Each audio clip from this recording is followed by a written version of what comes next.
Hello, আসসালামু আলাইকুম। সবাই কেমন আছো? একটু বলো আমাকে, তোমরা আমার কথা শুনতে পাচ্ছ কিনা?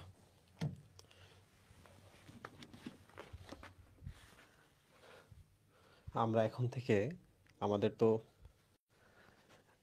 আমাদের আর 2টা চ্যাপ্টার বাকি আছে, এটা শেষ হয়ে গেলে। সো আমাদের একটা বিশাল জার্নি শেষ হচ্ছে। তো তোমরা একটু আমাকে বলো তো, যারা অলরেডি লাইভে চলে আসছো, যে তোমরা তোমাদের ক্লাস নিয়ে হ্যাপি কিনা, খুশি ছিলা কিনা? কারণ আমি ফার্স্ট টাইম এসিএসে কোলাপ করছি, এসিএসে চলে আসছি। ওরা যখন আমাকে বলে যে ভার্সিটির বায়োলজিটা আপনাকে দেখতে হবে, তো আমি 2-3 দিন সময় নিয়েছিলাম, তারপর ডিসিশন জানাইছিলাম। তো সবসময় আমার মধ্যে একটা ভয় ছিল যে আমি তোমাদেরকে ঠিকঠাক শেখাতে পারবো কিনা। তো আমার কেন জানি মনে হয়েছে যে আমি তোমাদের ভার্সিটি প্রিপারেশনে ঠিক যতটুকু লাগে তার থেকেও বেশি পড়াইছি।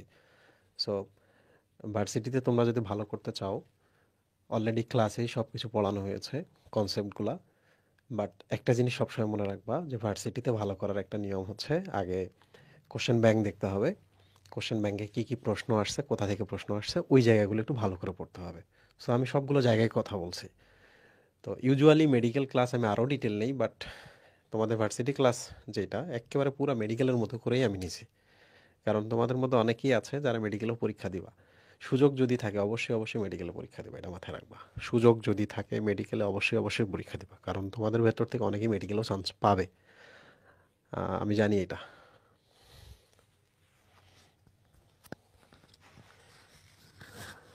আরও একটা দারুণ জিনিস ঘটছে, যে আমি যখন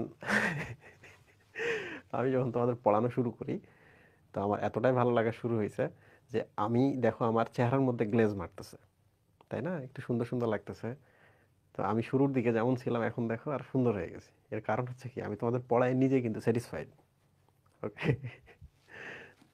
বলো, তোমরা তোমরা সবাই হ্যাপি কিনা? Are you satisfied?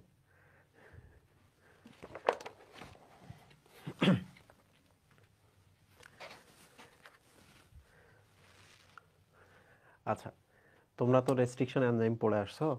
তো এই জায়গাটা থেকে যদি প্রশ্ন দেয় যে রেস্ট্রিকশন এনজাইম অ্যাকচুয়ালি কি জিনিস, এটা আগে আমরা শিখি। রেস্ট্রিকশন মানে কি বলতো? কোনো একটা জায়গায় গিয়ে আটকায় দেওয়া না, রেস্ট্রিক্ট করে ফেলা না। ধরা যাক এই যে এটা একটা DNA, okay? What is this? This is a DNA. সবাই আসছো না? তো একটা enzyme, this is enzyme, this enzyme যাচ্ছে এইদিকে, গিয়ে যাইতে যাইতে যাইতে হঠাৎ করে সে এখানে গিয়ে কেটে দিছে, আর আগে যাবে না, নিজেকে রেস্ট্রিক্ট করায় ফেলছে, ওকে? এখানে যদি কেটে দেয় তাহলে নিচে গিয়ে এই যে এই জায়গাটাও কেটে দিবে সে, ওকে? তাহলে বলো তো, সাথে সাথে কি হয়ে যাবে? সাথে সাথে এই যে দেখলা, দেখো ডিএনএটা এভাবে এভাবে কেটে গেল, তাই না? ডিএনএটা কেটে গেল না? তাহলে রেস্ট্রিকশন শব্দের অর্থই হলো যে যাইতে যাইতে গিয়ে আমি এক জায়গায় কেটে দিব, আর যাওয়া যাবে না। So that is called restriction enzyme. যেহেতু কাটতে পারে, এই জন্য রেস্ট্রিকশন এনজাইমকে আমরা বলতে পারি আণবিক কাঁচি। আণবিক কাঁচি বা মলেকুলার সিজর, তাই না? মলেকুলার সিজর। বলতো কেন কাঁচি বললো? কাঁচি বলছে কারণ কাটে, আর আণবিক বলছে কারণ এই এনজাইমটা একটা অণু। এই এনজাইমটা কি? এটা একটা অণু। এই অণু থেকেই কিন্তু আণবিক কথাটা আসছে, ওকে? তো ডিফারেন্ট ডিফারেন্ট ধরনের হচ্ছে, ডিফারেন্ট ডিফারেন্ট ধরনের আণবিক কাঁচি আছে, রেস্ট্রিকশন এনজাইম আছে। যেমন দেখো, ব্যাম এইচ আই, হিন 3। তো তোমরা এগুলো মুখস্থ করার দরকার নাই, আমি ট্রিক শেখাই দেবো তোমাদের। ইকো আর আই, তাহলে এই যে এগুলো দেখতেছো এগুলো restriction enzyme. H P A Hpa 2, M BO 1, তাহলে এগুলো হচ্ছে রেস্ট্রিকশন এনজাইমের উদাহরণ। তো পরীক্ষায় প্রশ্ন আসবে যে এই রেস্ট্রিকশন এনজাইমগুলো ঠিক কোন জায়গায় কাটে। পরীক্ষায় কি প্রশ্ন আসবে? ঠিক কোন জায়গায় কাটে। তো তুমি দেখো এই যে জি, জি এ টি সি সি, তাহলে উল্টাটা কি হবে বলো তো, সি সি টি এ জি জি, তাই না? ডিএনএতে নিউক্লিওটাইডগুলো কি হবে, পরস্পর উল্টা হবে। তো এখন দেখো আমরা কিভাবে মনে রাখবো। তোমরা হিগস অ্যান্ড বোসন কণার নাম শুনছো না, হিগস অ্যান্ড বোসন ফিজিক্সে। তাহলে দেখো এইচ আই, এটা আমরা এইভাবে মনে রাখবো, হিগস, হিগস এভাবে মনে রাখবো। দেখো হিগ স্কোয়ার, তার মানে এটা জি এবং জি এর মাঝখানে কাটবে। তাহলে বলো তো কখনো যদি ব্যাম এইচ আই এনজাইম দিয়ে প্রশ্ন দেয়, তাহলে তুমি কি করবা, কোথায় কাটে, তাহলে বলবো জি এবং জি এর মাঝখানে। কেমনে বুঝলা? এই যে হাই দ্বারা মনে রাখছি আমি। মাঝে মাঝে বলে না হ্যালো জি, কি বলে, হ্যালো জি, আমরা এটাকে বলতে পারি না হাই জি। তাহলে হাইটা জি এর মাঝখানে কাটে, মনে থাকবে। হাইটা কিসের মাঝখানে কাটে মুহিম? জি এর মাঝখানে। হ্যালো জি, হাই জি, হিগ, এনিথিং। এবার চলে আসি আমরা, দেখো হিন্দ 3, ওকে। তোমরা হিন্দাল বলে কোনো শব্দের নাম শুনছো? Hindal,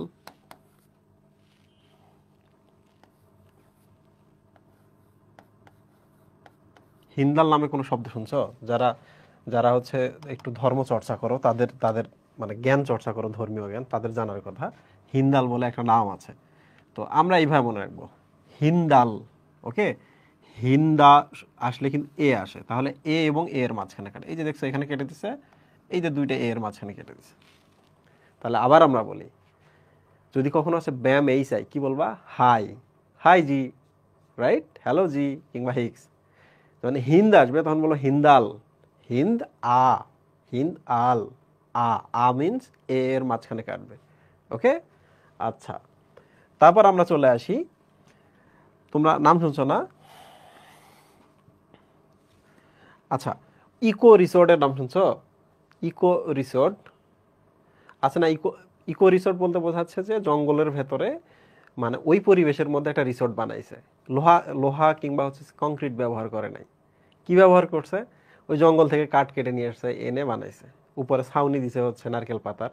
so those are eco resort, okay, ওই পরিবেশের রিসোর্ট। তাহলে এবার তোমরা একটু দেখো তো আমাকে, তুমি যখন ইকো রিসোর্ট যাবা, তখন ওইটার মধ্যে কি গ্রাম ফিল ফিল থাকবে নাকি শহর ফিল থাকবে বলো তো? কি ফিল থাকবে বলো তো? গ্রাম না শহর? গ্রাম। গ্রামকে আমরা গা বলি না? তাহলে মনে রাখবা ইকো রিসোর্ট মানে গা, গ্রাম বা গা, ওকে। এই যে দেখো ইকো রিসোর্ট গা, জি এবং এ এর মাঝখানে। তো এই যে দেখো এটা নিয়ে তোমার কনফিউশন হইতে পারে। জি জি এর মাঝখানে, এ এ এর মাঝখানে, এটা কিন্তু জি এ এর মাঝখানে। তাহলে আমরা এইভাবে মনে রাখবো, ইকো রিসোর্ট মানে গা, ইকো রিসোর্ট বলতে অ্যাকচুয়ালি একটা গ্রাম বা গায়ের মতো বোঝাচ্ছে, গা, গা বা গ্রাম। মনে থাকবে? একটু পরে আমি প্রশ্ন করব, দেখবো সবাই পারবে, ওকে। এবার চলে আসি, এই যে দেখো হ্যাপা টু, হ্যাপা মানে খ্যাপা। তো যাই হোক না কেন, মাঝে মাঝে বলে না পাইছি তোরে, কি হয়েছে? পাইছি তোরে। তাহলে পাইছি, এই যে দেখো পা, পা, সি, সি মানে সি এবং সি এর মাঝখানে, ওকে। পাইছি, এটা ফার্স্ট লাইন। আল্লাহ রে আল্লাহ,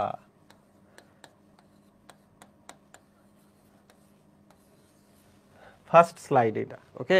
প্রশ্ন করো না, যেখানে পাইছো সেখান থেকে। সেকেন্ড স্লাইড হলেও তো তুমি কিছু করতে পারবে না, পারবা নাকি? তাহলে দেখো পাই সি, ওকে, পা থাকলে সি। তোমার যদি কেউ পা দিয়ে লাথি মারে আর হাত দিয়ে যদি গালের মধ্যে চড় মারে, তোমার কাছে কোনটা সম্মানজনক মনে হবে? গালে চড়টা, তাই না? তাহলে পা দিয়ে লাথি মারলে, আরে পা দিয়ে লাথি মারছে, C C C C C, okay. আচ্ছা, পাইছি, পা থাকলে সি সি, ওকে। একটা বলো তো, অগা মগা বগা, এই নামগুলো শুনছো না? শুনছো কি না? বগা। তাহলে দেখো এম বি ওয়ানে দেখো ব আছে, সো ব থাকলে বগা। এই দেখো গা এর সামনে, এবার মনে রাখবা, দেখো এটা গা এর মাঝখানে, বাট বগা কি? বগা গায়ের সামনে, এটা মাথায় রাখবা। জি এ থাকলে তার সামনে কাটবে, জি এ থাকলে তার সামনে, এই দিকে কাটতেছে, দেখছো? তাহলে আমি যদি তোমাদের প্রশ্ন দেওয়া শুরু করি, তোমরা আমাকে উত্তর দিবা তো দ্রুত। বলো তো, ব্যাম এইচ আই কিসের মাঝখানে কাটে? দ্রুত বলো। ইকো আর আই কিসের মাঝ, কিসে কাটতেছে বলো তো আমাকে, দ্রুত দ্রুত।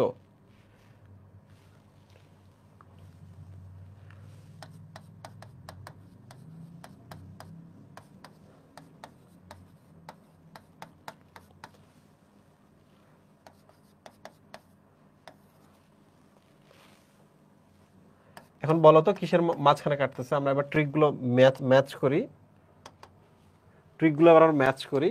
মুহিব দেখো তো ম্যাচ হচ্ছে কিনা। হাই জি, তাহলে জি এবং জি এর মাঝখানে কাটবে, তাহলে এদিকেও জি এবং জি থাকলে এই ভাষে কাটবে, ঠিক আছে।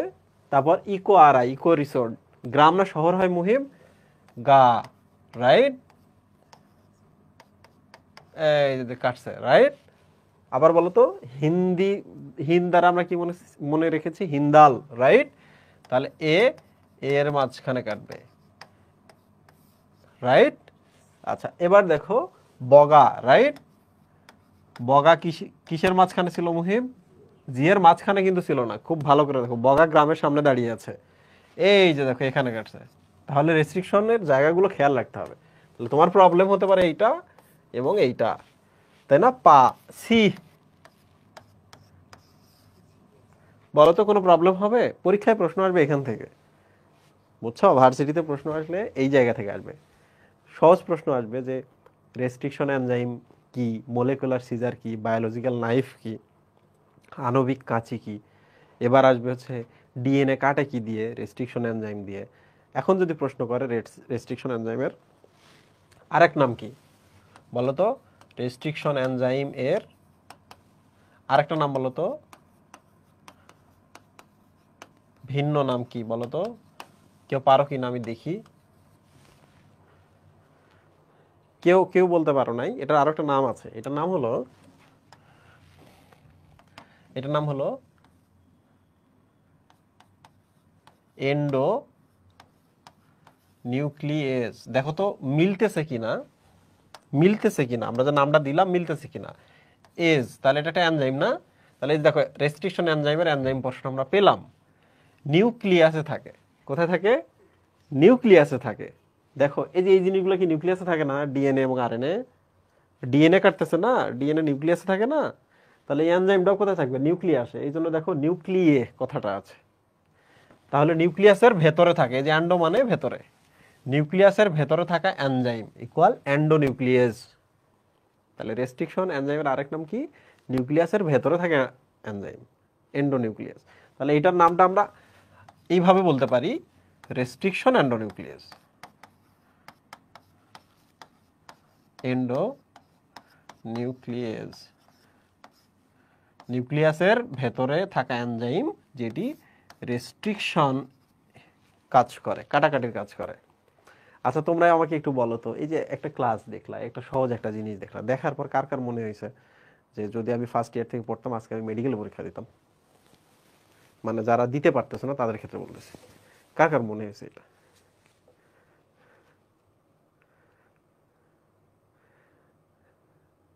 Very good.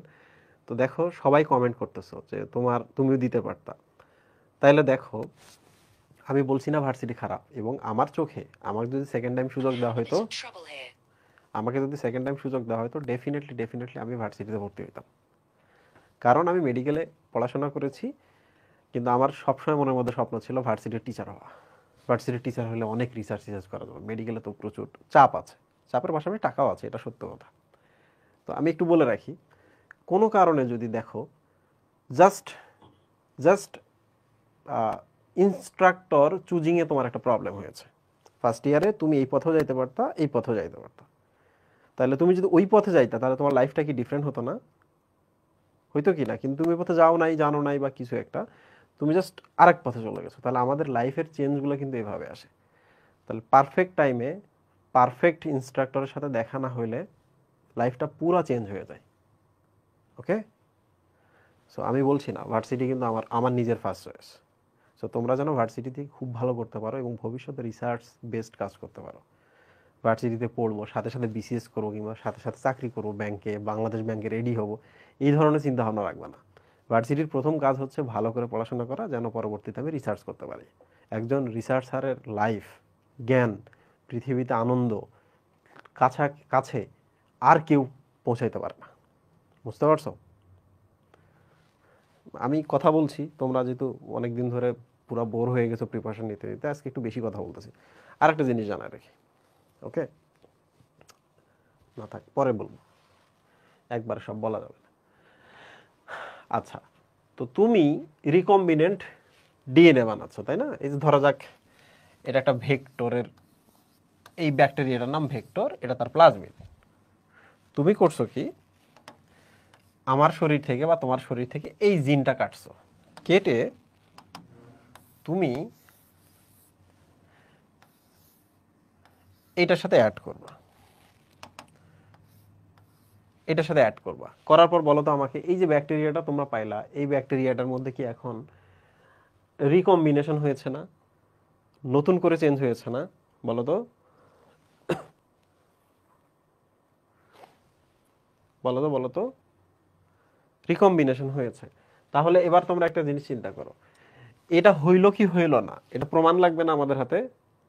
এই মুহিব এদিকে তাকাও, তোমার স্ক্রিনে তাকাতে বলে নেই, তুমি সবার রিপ্রেজেন্টেটিভ, ওকে? তুমি এবার আমাকে বলো তো যে এই যে রিকম্বিনেশন হইলো কি হইলো না, এটা তো আমাকে জানতে হবে, ঠিক কিনা? না যাই না যদি আমি এরকম চেঞ্জ করলাম, করে ব্যাকটেরিয়াটাকে আবাদ করে অনেক কোটি কোটি ব্যাকটেরিয়া বানাইছি, এরপর আমি গিয়ে ব্যাকটেরিয়া টেস্ট করতেছি, দেখি কোনো ব্যাকটেরিয়ার ভেতরে কোনো রিকম্বিনেন্ট জিনটা নাই, মানে আমি ঠিকঠাক করতে পারি নাই, তার আগে আমি চাষাবাদ শুরু করে দিয়েছি, বুঝছো? মনে করো আমি তোমাকে একটা খামের ভেতরে টাকা দিয়ে বললাম যাও, কোথায় যাও? কক্সবাজার ঘুরতে যাও। তুমি বাসে উঠছো, ওঠার পর ভাড়া যখন দিতে যাবা তখন দেখছো যে ভেতরে কিছু নাই, হইলো? তাহলে আগে চেক করতে হবে। তাহলে এই যে ডিএনএটার ভেতরে যে আমি নতুন করে রিকম্বিনেশন করেছি, নতুন যে জিনটা দিছি, এটা আছে কিনা এটা প্রমাণ লাগবে তো আমার, তাই না মুহিম? প্রমাণ লাগবে, এটা কিন্তু পরীক্ষায় আসে। প্রমাণ লাগবে, কি কিভাবে আমি প্রমাণ করতে পারি? এক নাম্বার হচ্ছে দেখো, পিসিআর করতে পারি। পিসিআর মানে হলো এই জিনিসটাকে আমি আবাদ করে এন সংখ্যায় পরিণত করতে পারি। এই দেখো ম্যাথ পড়াইতে হইতেছে, এটাকে আমি আবাদ করে এন সংখ্যায় পরিণত করতে পারি। তাহলে আমি কি করতে পারবো? যে কোনো এক দুইটা নিয়ে টেস্ট করতে পারবো না? টেস্ট, টেস্ট, এটাও টেস্ট করতে পারবো না? করতে পারবো কিনা? হ্যাঁ, টেস্ট করতে পারবো। এখন যদি আমি পাই, আচ্ছা ঠিক আছে, আগাও, কাজ শুরু করো, চাষাবাদ করো। কিন্তু তুমি দেখো, রিকম্বিনেশন করছো, এটাকে সংখ্যা বাড়াও নাই, এটাকে কি করো নাই তুমি, কোথায় জানি কি একটা আছে যেটা দ্বারা,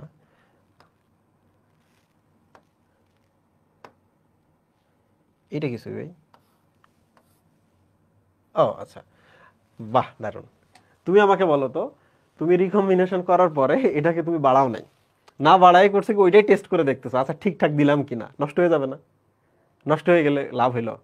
হইলো না। তাহলে প্রথমে যেটা করতে হবে, আগে কপি করতে হবে, কপি করে দুই চারটা টেস্ট করা লাগবে, যদি দেখি ভালো তাহলে বাকিগুলোকে কি করতে হবে, যাও বাড়ো, সংখ্যায় বাড়ো, সংখ্যায় বাড়ো।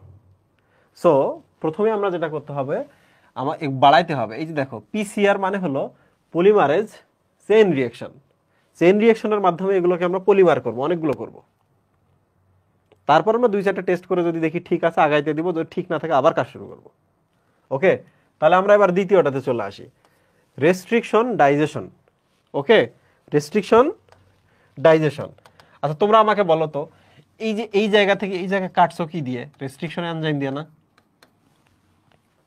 রেস্ট্রিকশন এনজাইম দিয়ে কাটছো কিনা? হয়, থাকতেছে না তো কি হয়েছে? আমার মজা লাগতেছে এটা, আমি এটা দিয়েই পড়াবো। বলো, তোমরা যখন এটা কাটছো, এইটা কেটে এই যে এইটা অ্যাড করছো, তখন কি করছো? তখন ওইটা রেস্ট্রিকশন এনজাইম দিয়ে কাটছো।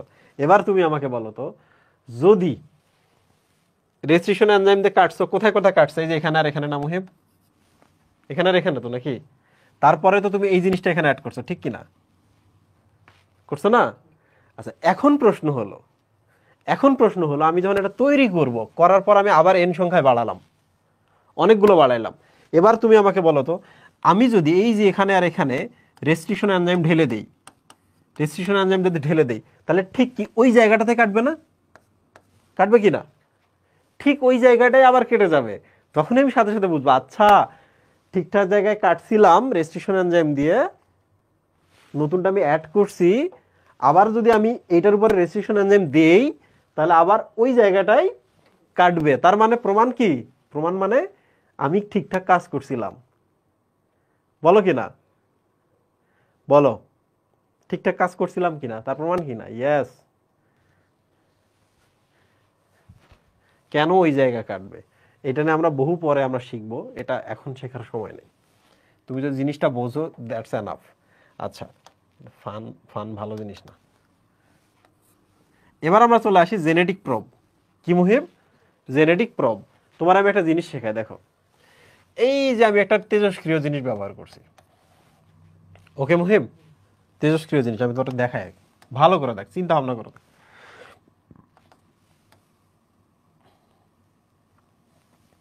এই যে এটা অ্যাড করছিলাম না মুহিম, এটা অ্যাড করছিলাম না? তাহলে তুই আমার বলতো যে এই যে জিনিসটা যেটা আমি বানাইলাম, ইটস এ জেনেটিক প্রব, এটা হ্যান্ডেল, এটা আমি ধরে যদি এই জায়গায় যাই, তাহলে তুই বলতো এইটার এইটা কি পরস্পরের সাথে যুক্ত হবে না? কারণ কি? কারণ হচ্ছে এই ডিএনএটার কমপ্লিমেন্টারিটা আমি বানাইছি, বানাই যখন এখানে দিব, তাহলে এই ডিএনএটা কি এটার সাথে অ্যাড হবে না? হবে।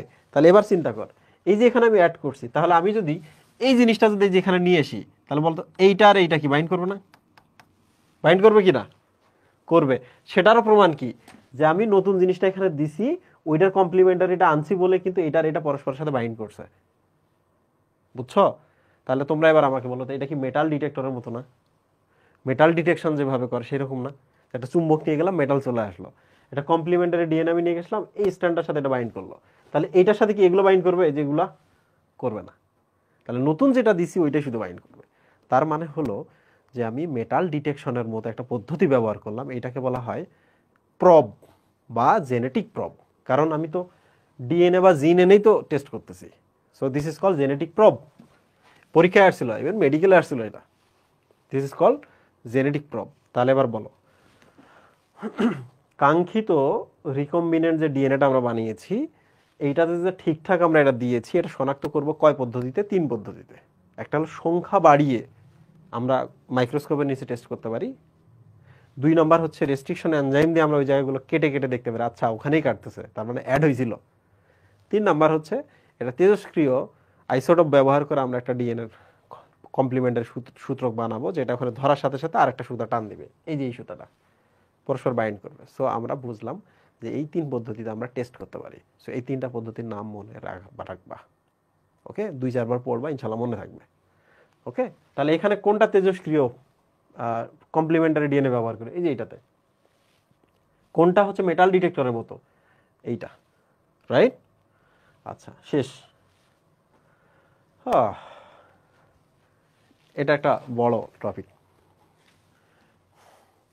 আচ্ছা, এখন আমি তোমাদের একটা প্রশ্ন করি। এই প্রব না, প্রব, PROB।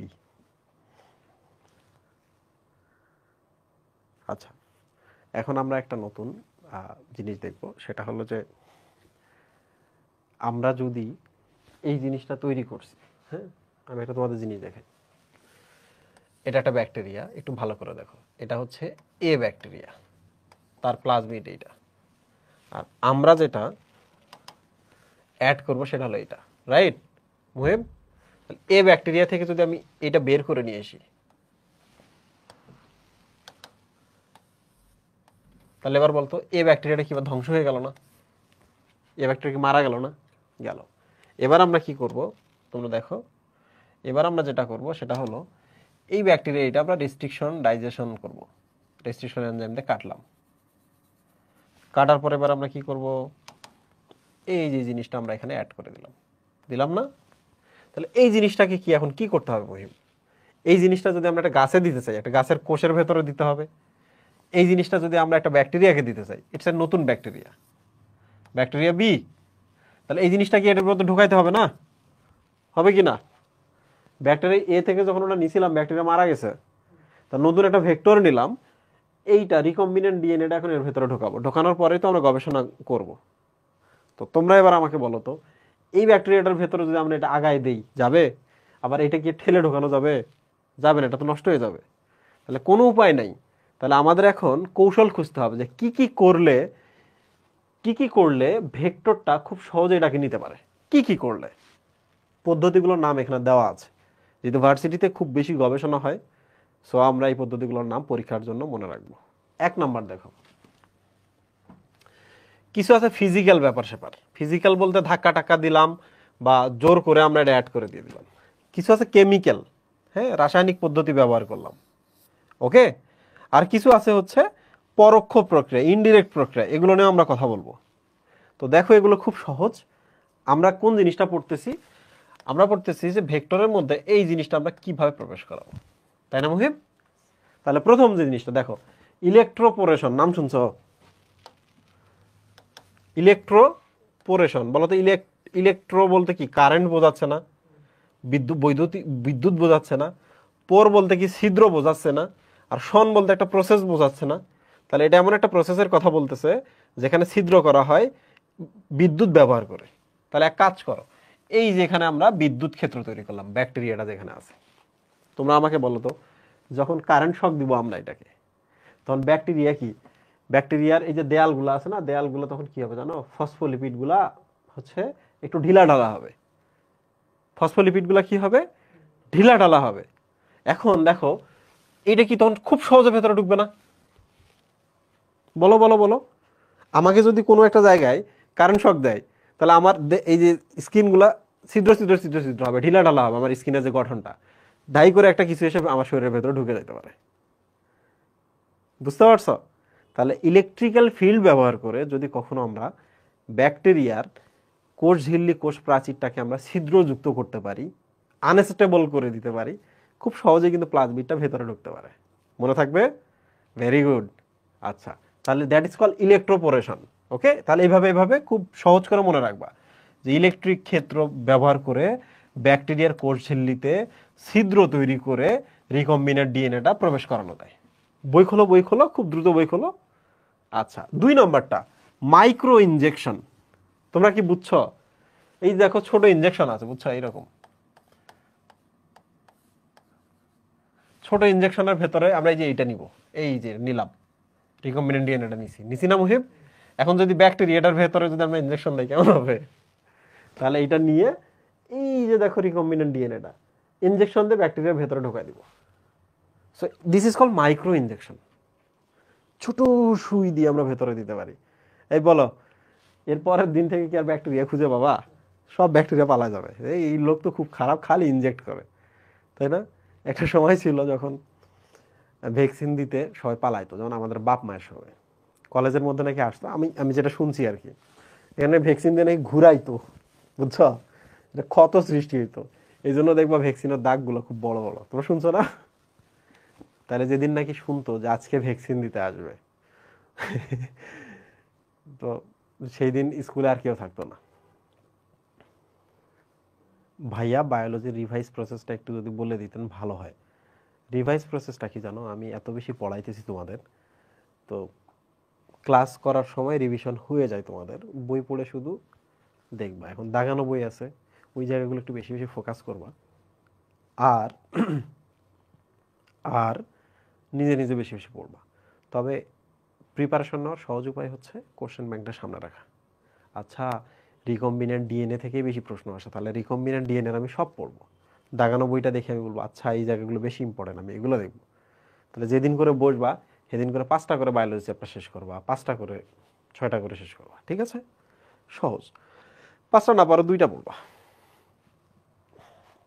শোনো, এটা যখন পড়বা, পড়ার সময় মনে রাখার জন্য আবার পড়িও না যে আমি এটা মনে রাখবো, তাইলে কিন্তু দেখবা কিছুই মনে থাকবে না।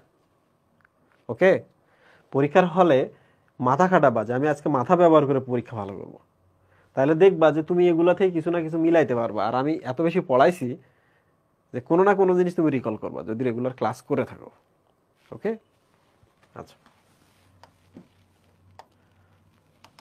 মুহিব, আমরা আরেকটা কাজ করতে পারি।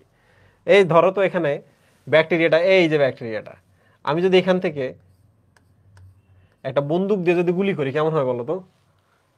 আমি এক কাজ করলাম, আমি একটা ধাতব পিণ্ড নিলাম, গোল্ডের, হ্যাঁ, গোল্ড কিন্তু হাইলি নন রিয়েক্টিভ, এই জন্য আমরা কিন্তু গোল্ড ব্যবহার করি। লোহা ব্যবহার করলে তো জং ধরতে গেল, তাই না? গোল্ড ব্যবহার করি, কোনো টিয়াকশন করে না, নিষ্ক্রিয়ের মতো আচরণ করে। তাহলে একটা গোল্ড প্লেট নিলাম, গোল্ড প্লেটের উপরে এই যে গোল্ড প্লেট নিলাম এখানে, এই যেটা গোল্ড প্লেটের উপরে আমরা রিকম্বিনেন্ট ডিএনএটা রেখে দিলাম, এই জিনিসটা গুলি করে এর ভেতরে দিয়ে দিলাম, কেমন হবে? গান শট করলাম, shoot. Okay, so that is call গান শট। এই যে দেখো, ব্যালিস্টিক্স মানে হচ্ছে অস্ত্র, আর্মস, ফায়ার আর্মস, ব্যালিস্টিক্স। তাহলে এটা হচ্ছে বায়োলিস্টিক্স, তাই না? বায়োলজির ব্যাপার স্যাপার, বেলিস্টিক্স না হয় বায়োলিস্টিক্স। বলো পারবা কি না? ভাইয়া গোল্ডের দাম শুনলে তো পাগল হয়ে যায়। বিথি রানী বলেছে। বিথি রানী নাম দেখে আমি কিছু কমেন্ট করছি না, বাট ফিমেল তো তো তোমরা তো একটু স্বর্ণ টর্ণ ফ্যামিলিতে আলোচনা হলে তোমরা একটু খেয়াল টেয়াল রাখো। স্বর্ণের দাম আসলে অনেক বেশি।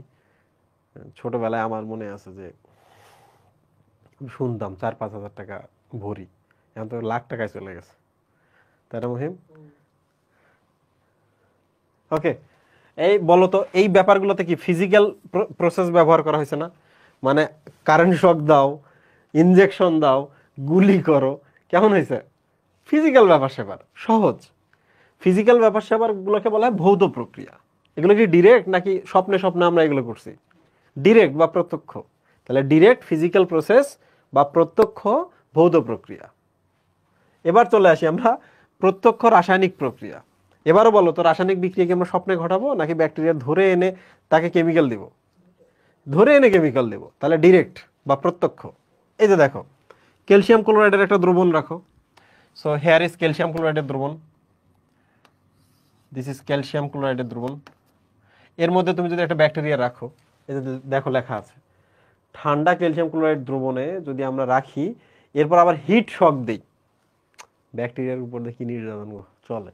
মুখ থাকলে খুব গালিগালাজ করতো, তাই না? মানুষের পেটে তো অনেক ব্যাকটেরিয়া, খালি পেটের মধ্যে কান লাগাইলে তোমার দেখতে যে অনেক গালি দিতেছে সারা দিন ধরে। দেখো, ক্যালসিয়াম ক্লোরাইডের দ্রবণ, ব্যাকটেরিয়াটা রাখলাম, রেখে হিট শক দিলাম, একটু গরম টরম করলাম আর কি। তাহলে কি হবে? ওই যে বৈদ্যুতিক ফিল্ডের মতো তার যে মেমব্রেনটা আছে, মেমব্রেনটাতে ছোট ছোট ছিদ্র তৈরি হবে, খুব সহজেই কিন্তু তখন প্লাজমিডটা প্রবেশ করবে। ঠিক আছে, এবার চলে আসি আমরা লাইপোসোম। একটু ভালো করে খেয়াল করো, লাইপোসোম মানে কি জানো? লাইপোসোম বলতে বোঝাচ্ছে একটা থলি। তোমরা কি মনে আছে? তোমাদের তো আমি 1 নম্বর চ্যাপ্টার পড়াই নাই। It's a sell.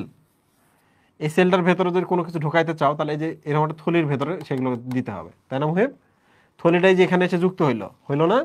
তাহলে পরের ছবিটা দেখো কেমন হবে, এইরকম হয়ে থলিটা দেখছো, এই যে দেখছো থলিটা কেমন হইলো। তখন এখানকার জিনিসটা কি ভেতরে যাবে না? যাবে। তাহলে আমরা লাইপোসোমের ভেতরেও কিন্তু এই যে এইটার ভেতরেও কিন্তু আমরা প্লাজমিডটা দিতে পারি, সে সেলের সাথে অ্যাড হয়ে ভেতরে ঢোকাই দিবে। এই বলো বুঝছো কিনা? বলো বলো বুঝছো কিনা? তাহলে এগুলো কি কেমিক্যাল প্রসেস না মুহিব? এগুলো সব রাসায়নিক প্রক্রিয়া। লাস্টে যেটা আমার মনে হচ্ছে না এটা পড়ানো উচিত, তারপর আমরা একটু দেখি এখানে কি কি আছে। অ্যাগ্রোব্যাকটেরিয়ামের কথা বলা আছে। এইটাকে ভেক্টর হিসেবে ব্যবহার করা হয় উদ্ভিদের ক্ষেত্রে। হ্যাঁ, তাহলে মনে রাখবা অ্যাগ্রোব্যাকটেরিয়াম, ইকোলি, দুইটা ভেক্টরের আমরা নাম পেয়েছি। আচ্ছা, টিএমভি কাঙ্ক্ষিত জিন সহ এর আরএনএ কে উদ্ভিদ কোষে প্রবেশ করাতে সক্ষম। তামাক গাছে সহজে প্রবেশ করে থাকে। ব্যাকটেরিয়াতে বাইরের ডিএনএ প্রবেশ করানোকে বলা হয় ট্রান্সফরমেশন। আচ্ছা, এইটা তো আমরা পড়ে আসছি, তাই না? এই যে দেখো তো, টিএমভি, টি2 ব্যাকটেরিয়া বা যে কোনো কোষের ভেতরে ঢুকতে পারে, নিজের জিন দিতে পারে। শেষের দুইটা লাইন আমরা পড়ে আসছি না ব্যাকটেরিয়ার জননে গিয়ে? আমি তোমাদের বলছিলাম মৃত কোষ আর একটা জীবিত ব্যাকটেরিয়াকে যদি দেয়, দ্যাট ইজ কি নাম এটা? ট্রান্সফরমেশন। ভাইরাস যদি কোনো ব্যাকটেরিয়াকে তার জিন দেয়, দ্যাট ইজ কল ট্রান্সডাকশন। এই বলো বলছি কি না? পড়া শেষ এটা?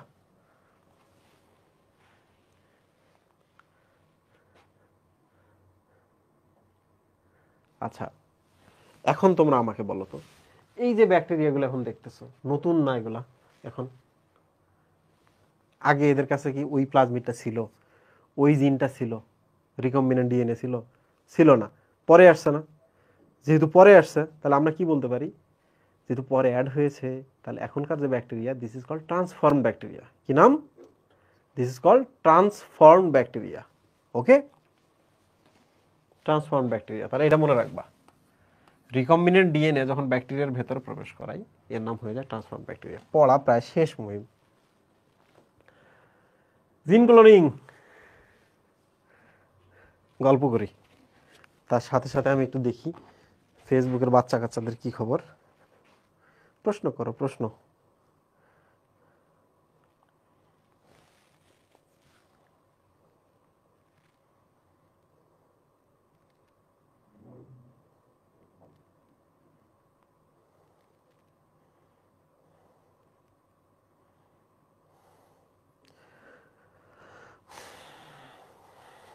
দেখি ফেসবুকে কি অবস্থা।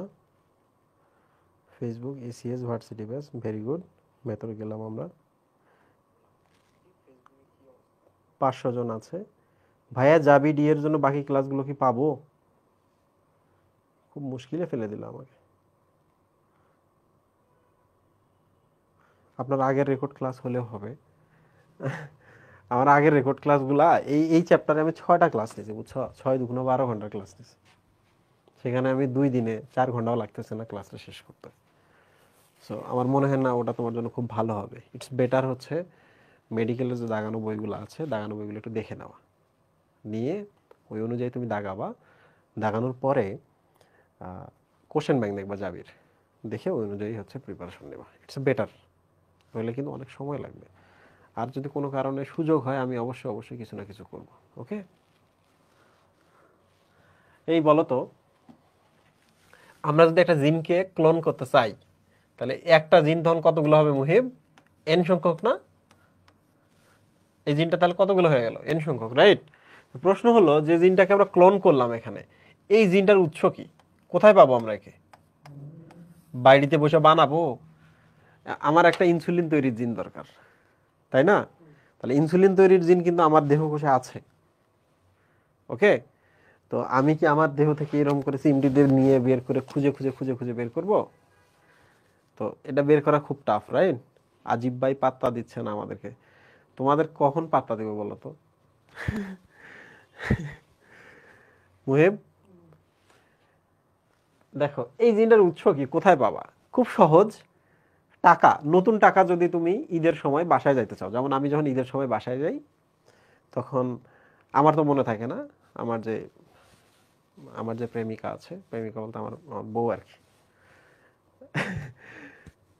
সো সে করে কি, ওই ব্যাংকে বলে দেয়, ওখান থেকে হচ্ছে 10 টাকা, 20 টাকা, 50 টাকা, 100 টাকা, 500 টাকা নতুন নতুন নোট চলে আসে। তো বাসায় গিয়ে আমাদের প্রথম কাজটা হচ্ছে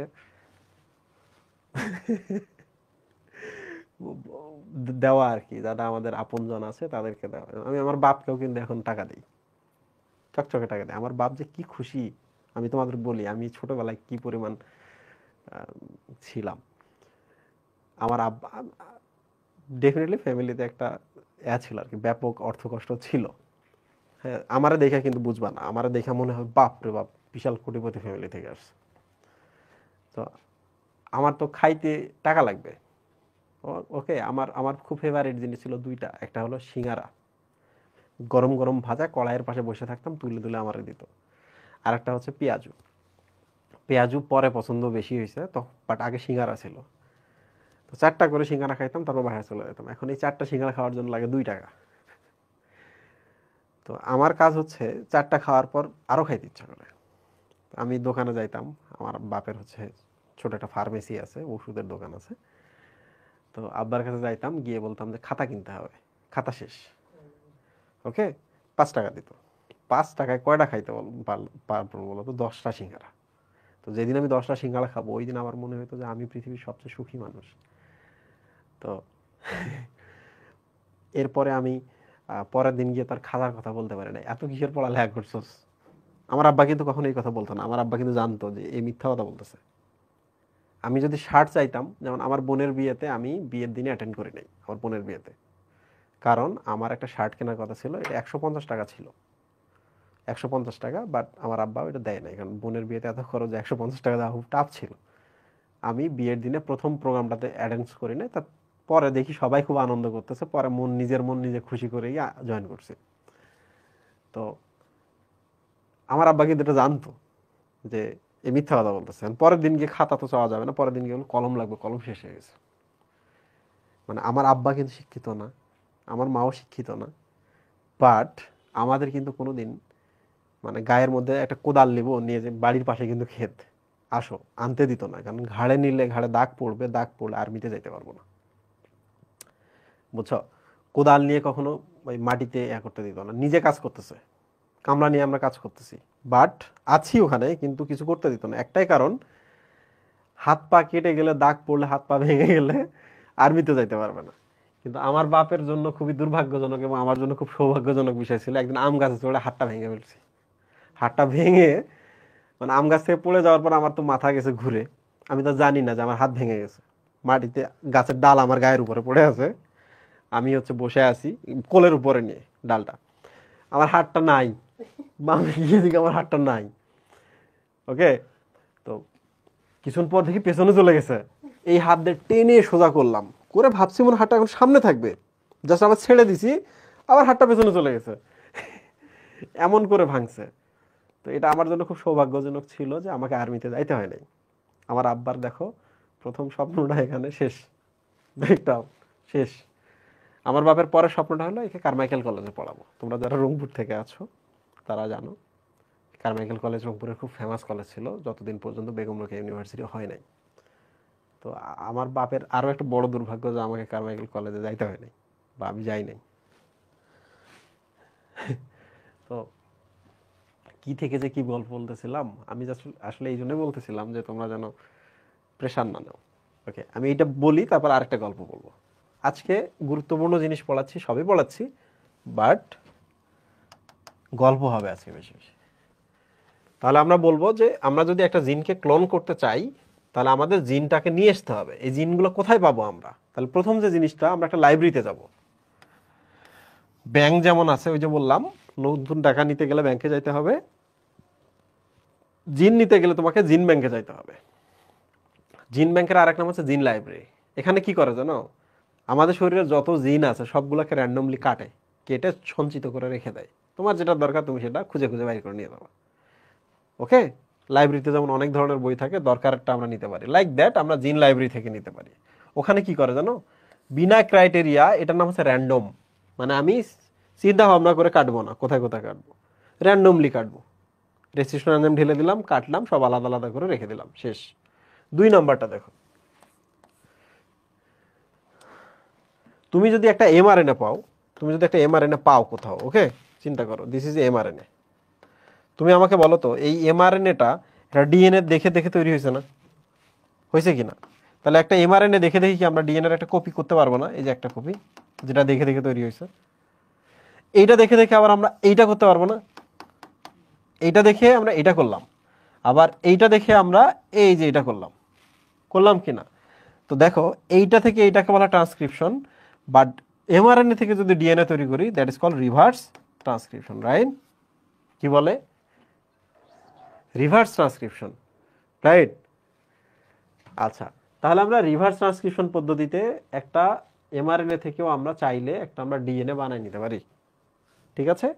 আচ্ছা, এবার চলে আসি আমরা আরেকটা জিনিসে। এই যে দেখো, প্রথমে আমি তো বলছিলাম যে এটা কোথা থেকে খুঁজে নিবা নাকি নিজে বানাবা। এই যে দেখো, কেমিস্টগণ বানাইতে পারে, বিশেষ প্রক্রিয়ায় নিজে নিজে বানাইছে। তার মানে তুমি ফোন করে অর্ডার দিবা, আমার একটা ইনসুলিনের জিন লাগবে, কেমিস্টরা এখন কাজে লেগে পড়বে, কাজে লেগে ইনসুলিনের জিন বানানোর পর তোমার একটা ফোনে মেসেজ করে দিবে, আসছে ভাই চলে আসেন, যা টাকা দিবা নিয়ে চলে আসবা, এরপর গবেষণা করবা। তাহলে তুমি আমাকে বলো তো, 3 ভাবে আমরা নিতে পারি না? কোনো একটা ব্যাংক থেকে নিয়ে আসতে পারি, জিন ব্যাংক বা জিন ল্যাবরেটরি থেকে, যেখানে র্যান্ডমলি কেটে কেটে রেখে দিয়েছে, পছন্দ অনুযায়ী নিয়ে আসতে পারি। 2 নম্বরটা হচ্ছে আমরা একটা এমআরএনএ থেকে নিজে নিজে বানিয়ে নিতে পারি। 3 নম্বরটা হচ্ছে আমরা অর্ডার করে বানিয়ে নিতে পারি। দারুণ না? দারাজে ফোন করলেও পাওয়া যাবে। সো জিন ক্লোনিং যদি মুভ করতে চাও তাহলে তুমি এগুলো করতে পারবা। এখন পাগলা তোমরা আমাকে বলো তো, যে রিকম্বিনেন্ট ডিএনএ টেকনোলজি, যেটা ডিএনএ টেকনোলজি, এটাও কি জিন ক্লোনিং না? বলো তো আমাকে। যে একটাতে দিছে, একটা ব্যাকটেরিয়াতে দিছো না, যেখানে জিনটা, তাহলে এখান থেকে কি এন সংখ্যক ব্যাকটেরিয়া হবে না? সবার মধ্যে কি এই জিনটা ক্লোন হবে না, কপি হবে না? তাহলে রিকম্বিনেন্ট ডিএনএ টেকনোলজিও একটি জিন ক্লোনিং। ওকে, আচ্ছা, ক্লোনিং এর প্রকারভেদ। আমি কি ব্রেক দিব তোমাদের? আমি একটু দেখি কয়টা আছে।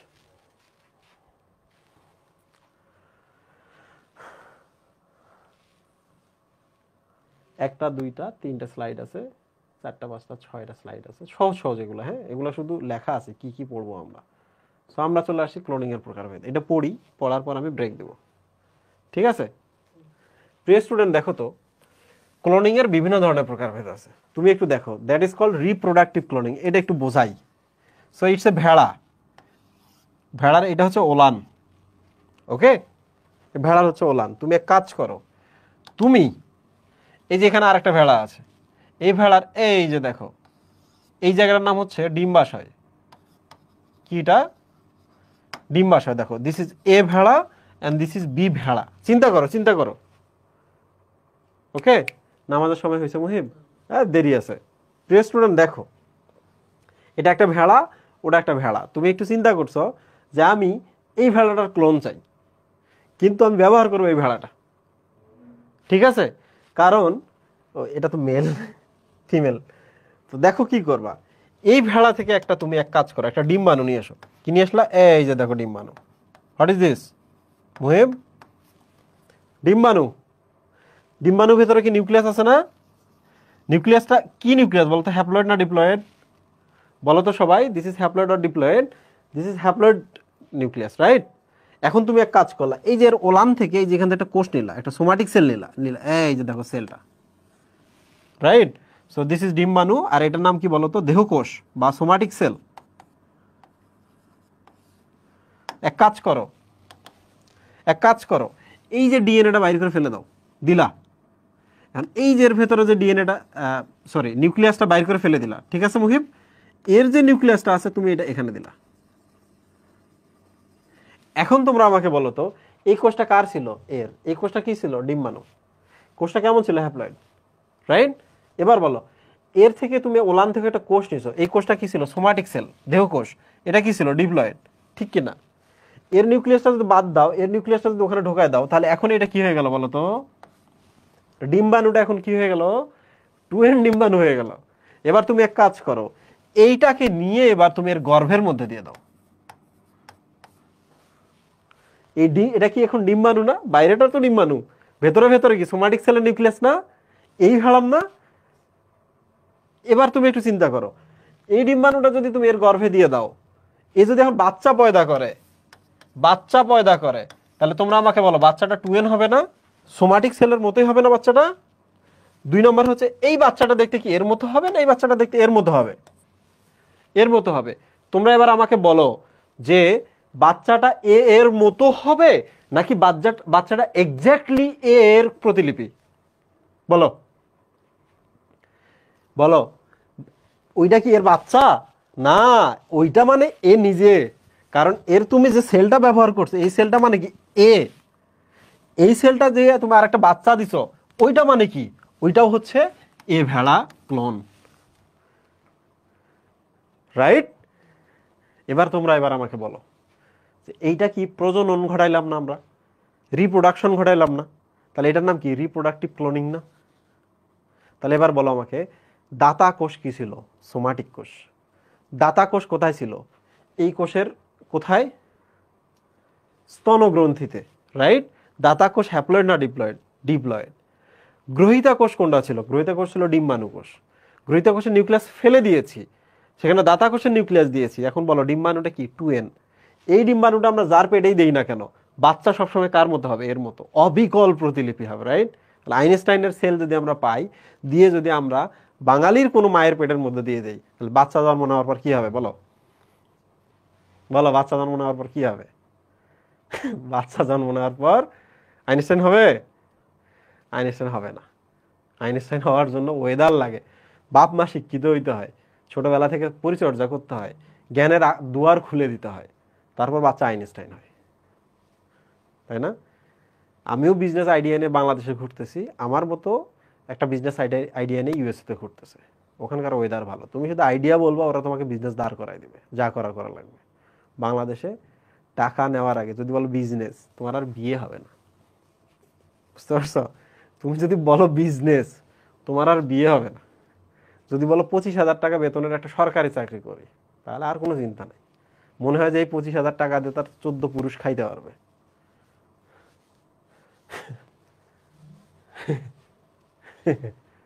দেখো, দিস ইজ ডিএনএ ক্লোনিং নিয়ে আমরা এখন কথা বলি।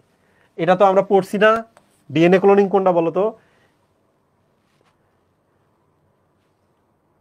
ওই যে রিকম্বিনেন্ট ডিএনএটা আমরা এন সংখ্যক পরিণত করছি না, এটাই হচ্ছে ডিএনএ ক্লোনিং। তাহলে আমরা 2 ধরনের ক্লোনিং শিখলাম। দেখো, একটা হলো যে রিপ্রোডাক্টিভ ক্লোনিং, ডলি নামক যে ভেড়াটা আমরা পেয়েছিলাম, ডলি, ওটা হচ্ছে রিকম্বিনেন্ট ডিএনএ টেকনোলজি করছি আমরা, না না না না না, ওইটাতে আমরা হচ্ছে রিপ্রোডাক্টিভ ক্লোনিং করছি, ডলি যে ভেড়াটা, ওকে, বইয়ের মধ্যে আছে দেখবা। আর ডিএনএ ক্লোনিং বেসিকলি ওই যে রিকম্বিনেন্ট ডিএনএ টেকনোলজিটাই, মানে আমরা একটা নিলাম, নেওয়ার পর এটা ভেতরে দিলাম, দিয়ে এটাকে আমরা এন সংখ্যকে পরিণত করলাম, সো ক্লোন হয়ে গেল। কার ক্লোন? এ ব্যাকটেরিয়ার ক্লোনেরা। তাহলে দিস ইজ ডিএনএ ক্লোনিং। বলো তো তোমরা বুঝছো কি না? ভাইয়া ডলি কি এখনো বেঁচে আছে? না, এরপর আমাকে কোনো খোঁজ খবর দেয়নি, মেইল করে দেখতে হবে কি বলে। ভাইয়া মানুষের কি করা যায়? ভেড়ার যদি করা যায় মানুষেরও করা যাবে, কিন্তু মানুষের ক্লোনিং নিষিদ্ধ। তুমি বলো তো, ক্লোনিং যদি হইতো তাহলে কি ইস্যু হইতো? রাস্তাঘাটে যখন যাবা, এটা অপরাধ হয়েছে, সিসি ক্যামেরার ফুটেজ আছে, থাম্ব প্রিন্ট আছে, এভরিথিং আছে, পরে দেখা গেল যে তোমার নামে মামলা চলে আসছে, সে তো অপরাধ করে গিয়ে লুকাইবে গবেষণাগারে গিয়ে, ধরা খেয়ে যাও তুমি, তাই না? লুকাই লুকাই করবা, এটা তুমি নিতে পারবা না। এই দেখো, এখন আমরা চলে আসি সহজ জিনিস, রিকম্বিনেন্ট ডিএনএ টেকনোলজি থেকেই প্রশ্ন আসে, পুরো বইটাই রিকম্বিনেন্ট ডিএনএ টেকনোলজির উপরে। দেখো, আমরা উপকারী দ্রব্য উৎপাদন করতে পারি। এই যে দেখছো, কোনোদিন শুনছো যে বাপ মা বলতেছে বিড়ি খাও? কোনোদিন বলছে? রংপুরে কোনোদিন বলছে যে একটু তামাক দাও তো, বাচ্চাটাকে একটু তামাক খাইতে দাও তো ভাত খাওয়ার পরে? কোনোদিন বলছে? বলে নাই। তাহলে দেখো, হেপাটাইটিস বি ভ্যাকসিন তৈরিকারী যদি আমরা জিনটা একটা তামাক গাছের ভেতরে দেই, ও যে তামাকগুলো জন্ম দিবে, এই তামাক খাইলে মানুষের কি হবে বলো? হেপাটাইটিস বি ভ্যাকসিন হয়ে গেল, তাই না? তাহলে তখন কি হবে? তখন বাপ মায়েরা করবে কি, তুমি খাইলা, ছোট বাচ্চা ক্লাস 8-9-এ পড়ো, খাওয়ার পর হচ্ছে প্যাকেট থেকে একটা বিড়ি বের করে দিয়ে লাগাই দিবে, ছেলেকে আমি ভ্যাকসিন দিয়ে দিলাম, তাই না? এখন তো ফেসবুকের যুগ, বাবা আবার মা আবার ভিডিও করে দিবে যে কি বাবা বলো মুহিম,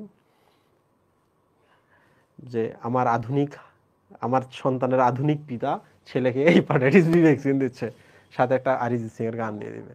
তখন আমরা আবার শেয়ার করবো, শেয়ার করে বলবো বাহ বাহ বাহ, এমন বাবা আমরাও চাই। হতেই পারতো, তাই না মুহিম? আচ্ছা, তোমরা কি জানো যে পিনাট বা বাদাম জাতীয় যেগুলা, এগুলা চর অঞ্চলে ভালো হয়, তাই না? ইউজুয়ালি চর অঞ্চলগুলা কি স্বাদু পানি, রাইট? স্বাদু পানি। আমাদের এলাকায় দেখবা চর অঞ্চলে খুব বাদাম হয়, আখ হয়, তাই না মুহিব? তো দেখো, ওখানে যদি লবণ হয়, লবণ থাকে সমুদ্রের পাশে যেগুলো, এখানে তুমি কিন্তু পিনাট চাষ করতে পারবা না। তাহলে আমরা পিনাটের ভেতরে যদি আমরা রিকম্বিনেন্ট ডিএনএ টেকনোলজি প্রয়োগ করতে পারি, এর জিনের ভেতরে যদি আমরা পরিবর্তন করতে পারি, তাহলে লবণে তার কিছুই হবে না। তাহলে লবণাক্ততা সহিষ্ণু পিনাট উদ্ভাবন করা সম্ভব। ওকে, ভাতের পরে বাদাম ভালো। আচ্ছা, ক্ষতিকর পোকা প্রতিরোধী জাত উদ্ভাবন। এই যে দেখো, বিটি কটন, কটন গাছে কিন্তু প্রচুর পরিমাণে হয়, পোকা হয়।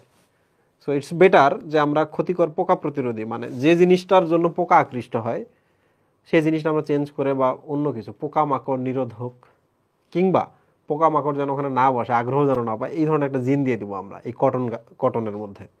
তাহলে এই কটন গাছে যত এখন কটন ধরবে, পোকারা আসবে না। তো বিটি কটন হচ্ছে পোকামাকড় প্রতিরোধী একটা কটনের উদাহরণ। ওকে, রিকম্বিনেন্ট ডিএনএ টেকনোলজি ব্যবহার করে এটা করা হয়েছে। দেখো, জমিতে যখন আমরা কীটনাশক দেই আগাছা মারার জন্য, মাঝে মাঝে কি হয়, যে গাছগুলো আমরা রোপণ করেছি, যে ফসলটা আমরা রোপণ করেছি, এগুলো মারা যায়, যায় না মুহিম? তাহলে একটা কাজ করা যেতে পারে, সেটা হলো যে এমন একটা আমরা হচ্ছে জাত উদ্ভাবন করব, আগাছাতে যদি ভরেও যায়, তাহলে আমরা যদি আগাছা নাশক দেই, রাইট, তাহলে কি হবে বলো তো? শুধু আগাছাগুলো মারা যাবে, ওই গাছটা করবে কি, আগাছা নাশকের প্রতি কি রেজিস্ট্যান্ট থাকবে, ও কিছুই হবে না। তাহলে এটা কি জানো, এই যে গ্লাইফসেট বলে তুমি যদি আগাছা নাশক দাও জমিতে, গ্লাইফসেট নামক আগাছা, তাহলে সয়াবিন আছে যেটা আমরা আবিষ্কার করেছি, এই সয়াবিন ওই গ্লাইফসেট প্রতিরোধ করতে পারে। যে তুমি পাশের আগাছাটাকে মারতে পারবে, আমারে মারতে পারবে না, গ্লাইফসেটকে সে বলে। তোমরা কি বুঝছো? তাহলে পিনাট বলো তো কি লবণাক্ততা সহিষ্ণু, বিটি কটন কি? পোকামাকড় প্রতিরোধী। সয়াবিন কি? গ্লাইফোসেট প্রতিরোধী। তামাক কি? Hepatitis B vaccine. ওকে, এই তোমরা কি আমার কথা বুঝেছো? সব ঠিকঠাক আছে? মার্ক তুলবো আমরা এখন 100-এ 100 ইনশাল্লাহ। মুহিব আর কতক্ষণ আছে? পড়া শেষ হয়ে যাইতেছে। আচ্ছা, এবার আমরা চলে আসি এখানে। মুহিব মাত্র 55 মিনিট ক্লাস নিলাম, মাত্র 55 মিনিট আমি একটা চ্যাপ্টার শেষ করে ফেলতেছি। আনবিলিভেবল। আচ্ছা, আর এটা পড়ছি তো, এটা কি পড়ছি? তাহলে এক কাজ করি, আমরা এটাকে ডিলিট করে দিই, নইলে আমার বাচ্চা কাচ্চা পড়ে ফেলবে।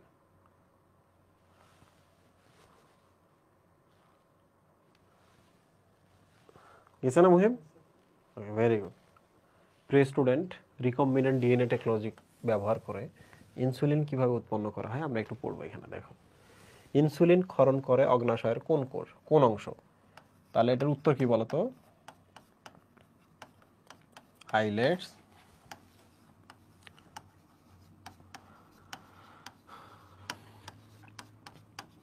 আইলেটস অফ ল্যাঙ্গারহ্যান্স বা ল্যাঙ্গারহ্যান্সের দ্বীপপুঞ্জ। কোন কোষ? তাহলে প্রশ্ন কিন্তু এইটা, বলতো কোন কোষ? আলফা কোষ না বিটা কোষ? বিটা কোষ। ইনসুলিনের এমিনো অ্যাসিড সংখ্যা কত? এমিনো অ্যাসিড কি 51টা না?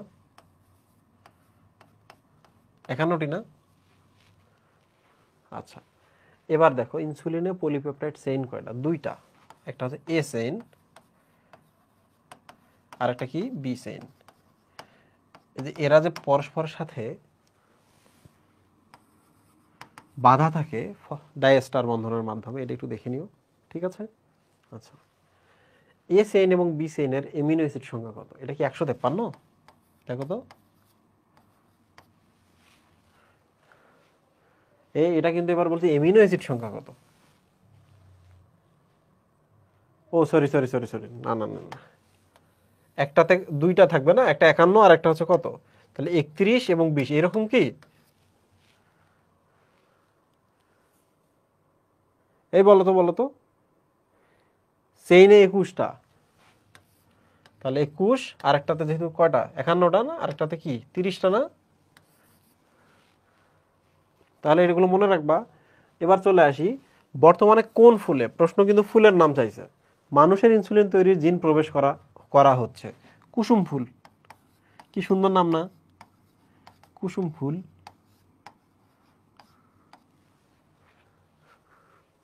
তাই না? আচ্ছা আচ্ছা, দাঁড়াও শেষ করি, শেষ করার পরে একটা ছোট গল্প বলে আমি কিন্তু ব্রেকে যাব। ইনসুলিন তৈরির জন্য জিন থাকে কোন ক্রোমোজোমে? কোন ক্রোমোজোমে বলো তো, বলো বলো বলো, কয় নম্বর ক্রোমোজোমে থাকতেছে? 11 নম্বর ক্রোমোজোমে থাকতেছে। দেখো, 11 নম্বর ক্রোমোজোমে থাকছে। 11 নম্বর ক্রোমোজোমটা দেখো, এই যে এইটা সেন্ট্রোমিয়ারের পর এইটা লম্বা বাহু, তাহলে শর্ট বাহু না মুহিব? শর্ট বাহুর একবার শীর্ষে, এই যে এখানে থাকে, খাটো বাহুর শীর্ষে। তাহলে জিনটা আমরা এই যে এখানে গেলে পাবো, ওখান থেকে আমরা নিয়ে ব্যাকটেরিয়াকে দিব, ব্যাকটেরিয়া এখন ইচ্ছা মতো ইনসুলিন তৈরি করবে। এবার চলে আসি আমরা, ইনসুলিন তৈরির জিনে কতগুলো নাইট্রোজেন বেজ আছে? এটা কি 153?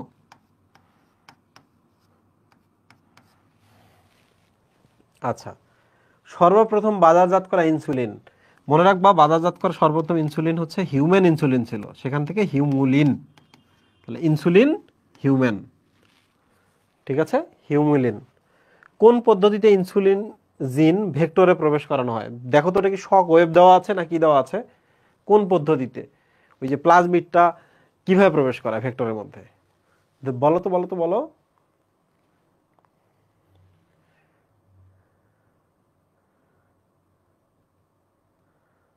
বলো,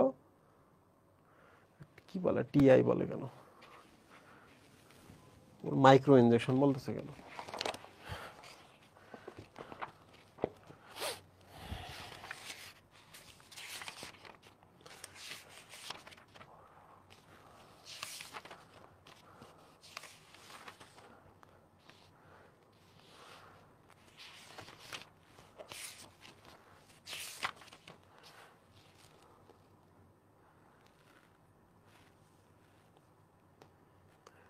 হিট শক, হ্যাঁ হিট শক, ইয়েস।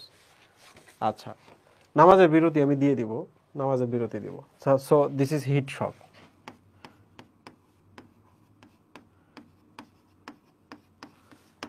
ওকে, তাহলে এবার আমরা চলে আসি পরেরটাতে। এই যে এটা আমি এখন তোমাদের শেখাবো, কোনোভাবে এটা ভুল করা যাবে না। তোমরা কি এটা শিখতে চাও বলো তো? কি চমৎকার, একেবারে তখন জয়জন ছিল, এখনো জয়জনই আছে। তোমরা কি তোমরা কি ক্লাসটা খুব মজা পাইতেছ?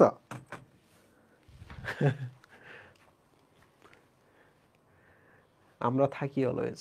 আমি খুব খুশি। হ্যাঁ দেখো, ম্যাথমেটিক্স অভিদত্ত তুষারের ক্লাস করলাম, রাকিবুল ভাইয়ের ক্লাস করলাম, করার পর বাসায় বসে তুমি আরো 10টা সলভ করতে পারবা। মাঝে মাঝে মনে হবে আজ ভাইয়ের ক্লাস করবো না, কারণ এদিকে তো আমি ম্যাথ সম্পর্কে জানি। কিন্তু একটা জিনিস দেখো তো, বায়োলজিতে এই সুযোগটা আছে না, কখনো এই সুযোগটা নাই। বাট এটাও সত্য যে একটা ক্লাস মিস দিলে যেমন কেমিস্ট্রি ফিজিক্স ম্যাথ বোঝা যায় না, বায়োলজির ক্ষেত্রেও কিন্তু সেম। যারা আগের ক্লাসটা করছো, কন্টিনিউশন রাখছো, তারা ক্লাস করে খুব মজা পাইতেছো। ওকে, তাহলে এখন মুহিব আমরা কি শিখবো? এখন আমি এদেরকে জ্ঞান শেখাবো। সেটা হলো, বলো তো, রিকম্বিনেন্ট ডিএনএ টেকনোলজি ব্যবহার করে আমরা কি কি তৈরি করতে পারি, এটা একটা চার্ট। ওকে, তাহলে এই চার্ট থেকে প্রশ্ন আসতে পারে যে কোনটি তৈরি করা হয়। এটার সাথে একটা দিয়ে দিবে হচ্ছে যক্ষার ওষুধ। যক্ষার ওষুধ আছে মুহিব এখানে? কেন নাই? তাহলে যক্ষার ওষুধ তৈরি করা হয় না, এই ধরনের প্রশ্ন হতে পারে। ওকে, পরের কোশ্চেন দেখো, ইনসুলিন আমরা কেন ব্যবহার করি? ডায়াবেটিসের চিকিৎসা, এটা আমরা জানি, তাই না? তোমরা কি বুঝছো? সো দিস ইজ ডায়াবেটিসের চিকিৎসায় ব্যবহার করা হয়। 2 নম্বরটা থাকবে ইন্টারফেরন। তোমাদের কি মনে আছে আমি বলছিলাম ভাইরাস? 2 নম্বর বাক্যটার দিকে দেখো তো, এই যে আই, আই ফর ইন্টারফেরন। তাহলে দেখো তো, ভাইরাসের মাধ্যমে যে ক্যান্সারগুলো হয়, এখানে লিখে রাখো, ভাইরাসের মাধ্যমে যে ক্যান্সার হয় এবং ভাইরাস জনিত যে রোগগুলো হয়, সেখানে আমরা কি ব্যবহার করতে পারি বলতো? ইন্টারফেরন। তাহলে ইন্টারফেরন আমরা তৈরি করে নিতে পারি। এই বলো তো, বুঝতে পারছো এবার? আমি কিন্তু পড়াইছিলাম ভাইরাসে। ভাইরাসে আমরা ইন্টারফেরন তৈরি করে আমরা এটার বিরুদ্ধে কাজ করতে পারি। এই যে ক্যান্সারটা দেখতেছো না, এটা কিন্তু পেপিলোমা ভাইরাস। বলছিলাম না আমি তোমাদের, মেয়েদের হয় হিউম্যান পেপিলোমা ভাইরাস দ্বারা মেয়েদের জরায়ু মুখের ক্যান্সার হয়, তাই না? এইচপিভি দ্বারা। তাহলে ওই জরায়ু মুখের ক্যান্সার বা এই ধরনের চিকিৎসাগুলোতে কিন্তু আমরা ইন্টারফেরন ব্যবহার করব। সব কিছুতে আবার ইন্টারফেরন ব্যবহার করার দরকার নেই। তবে একটা মজার জিনিস হলো, ভাইরাল অ্যাটাকগুলো, বেশিরভাগ ভাইরাস অ্যাটাকগুলো আমাদের শরীরে হয়, ওষুধ খাও, আর ওষুধ যদি খাও 7 দিন পর ভালো হবে, আর ওষুধ যদি না খাও 1 সপ্তাহ পরে ভালো হবে। কারণ আমাদের শরীর অটোমেটিকলি কি তৈরি করে? ইন্টারফেরন তৈরি করে, রাইট?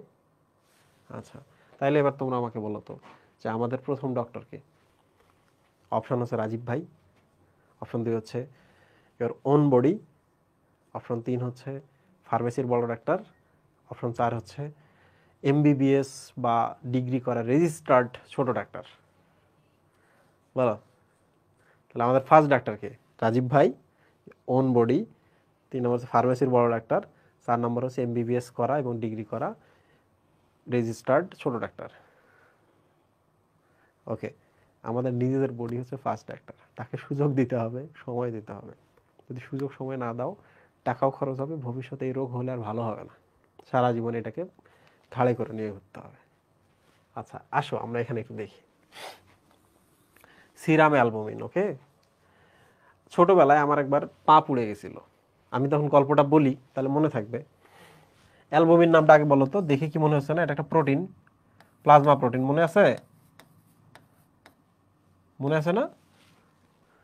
আচ্ছা দেখো তো, ছোটবেলায় আমরা একদিন খেলাধুলা করতেছি, বাড়ির পাশে হচ্ছে একটা ছাইয়ের স্তূপ আছে, রান্না বান্না করে মানুষজন ওখানে ছাই ফেলে। তো ইউজুয়ালি ছাইগুলা কি হয়, মানে আগুন টাগুন কিছু থাকে না। তো এখন একদিন দেখা গেল যে ছাইয়ের স্তূপ থেকে ধোঁয়া উঠতেছে।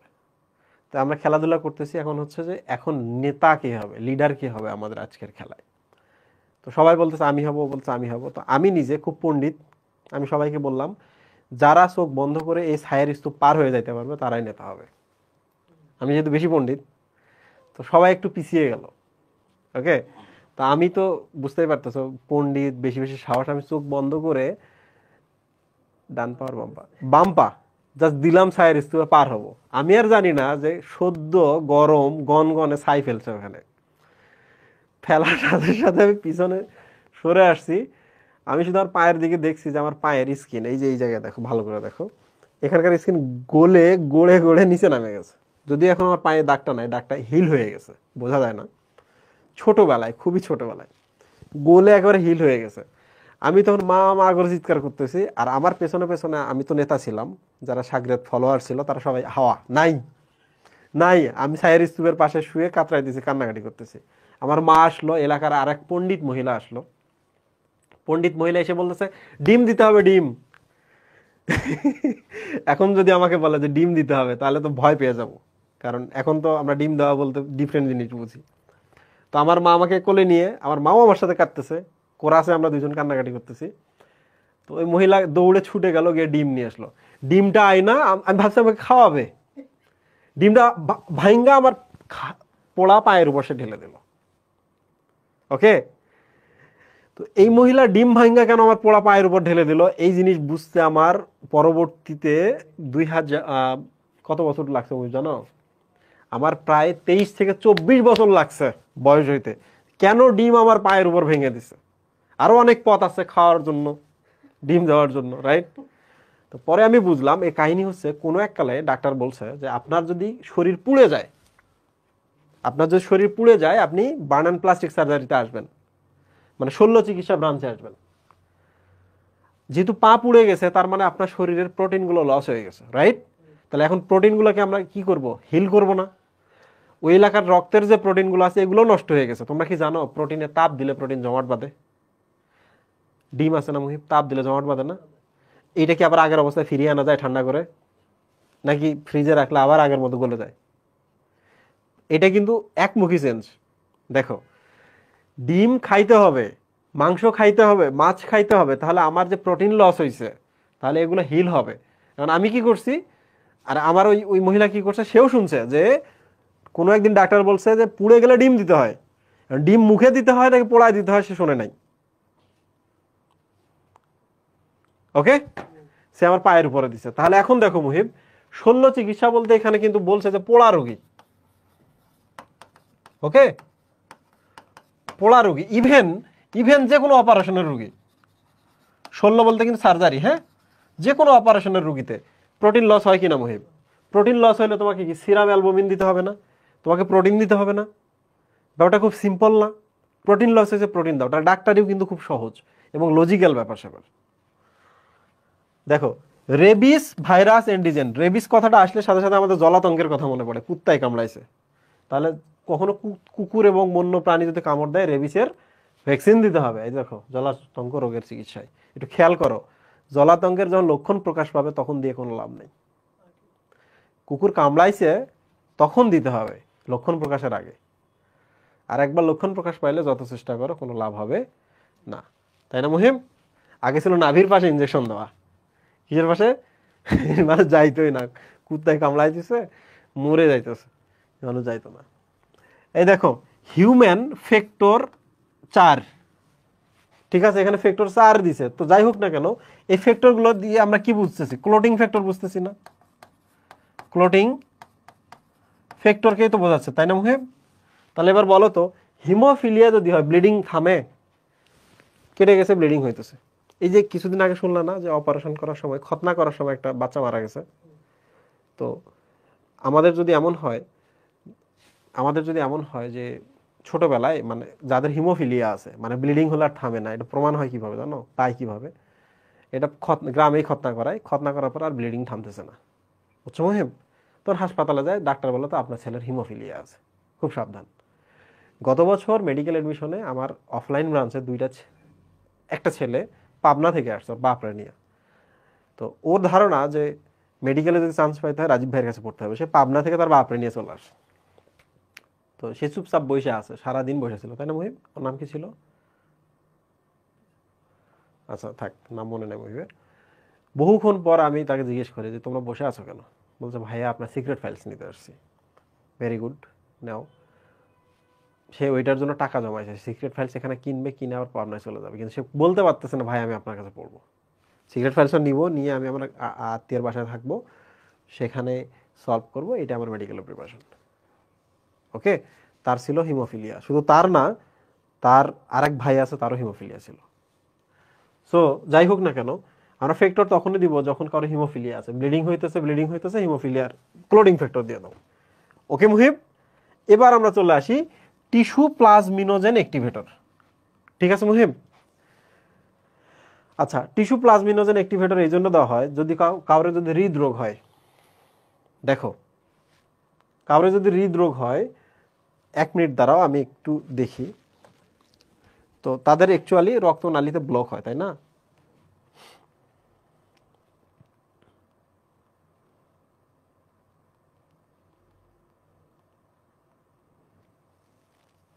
এখন আমি ব্রেক দেবো, হ্যাঁ এখন আমি ব্রেক দিতেছি। আচ্ছা ঠিকই আছে। কাউরে যদি হৃদরোগ হয়, এই যে রক্তনালী, এইটা এই যে এখানে দেখো, এই যে দেখছো ব্লক হয়ে গেছে, তাহলে তুমি যদি টিস্যু প্লাজমিনোজেন অ্যাক্টিভেটর দাও, টিপিএ যদি দাও, তাহলে এই ব্লকটা গলায় দিবে। গলায় দিলে কি আবার রিসেটেল হবে না? ব্লিডিং আবার ঠিক রাস্তা, রক্ত আবার স্বাভাবিকভাবে চলবে না মুহিম? তাহলে দেখছো, হৃদরোগে ব্লক হইলে টিস্যু প্লাজমিনোজেন অ্যাক্টিভেটর দেওয়া হয়। আচ্ছা, এই যে দেখো সোমাটোস্ট্যাটিন, ওকে, বামনত্ব চিকিৎসায়। তোমরা আমাকে বলো তো, সোমাটোস্ট্যাটিন নামে ভুলও থাকতে পারে, তো যাই হোক না কেন আমি বলি, এই যে তোমাদের লিওনেল মেসি জন্মগতভাবে তার লম্বা হতে পারছিল না, তো বার্সেলোনা তাকে কি দেওয়া শুরু করছে? ইনজেকশন, দামি দামি ইনজেকশন, তার বিনিময়ে সে বার্সেলোনার একাডেমিতে খেলা শুরু করছে। বুঝতে পারছো?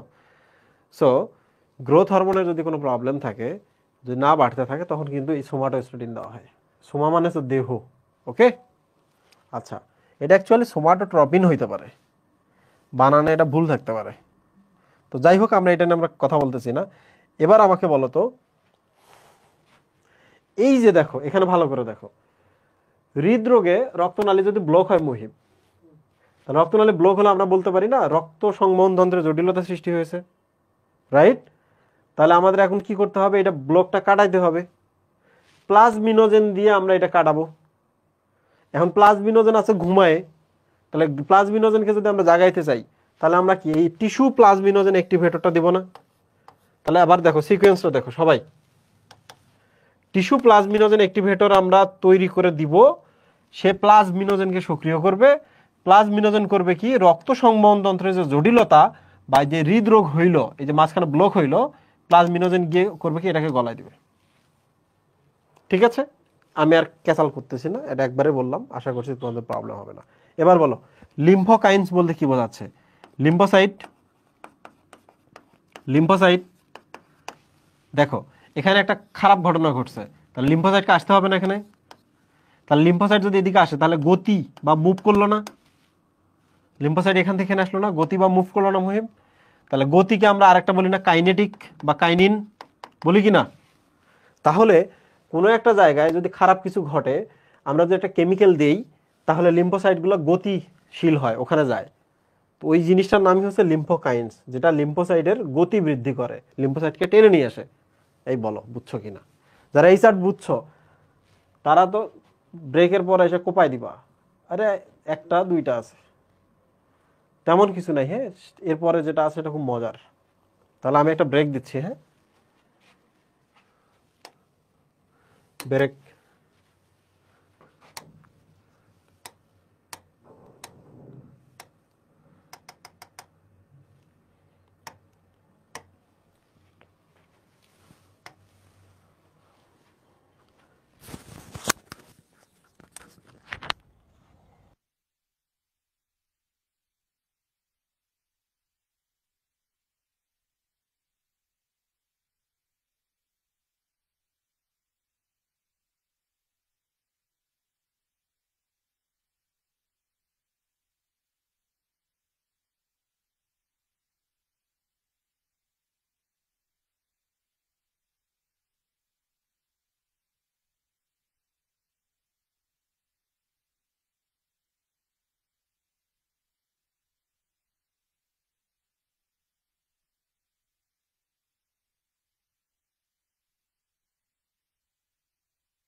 আসসালামু আলাইকুম।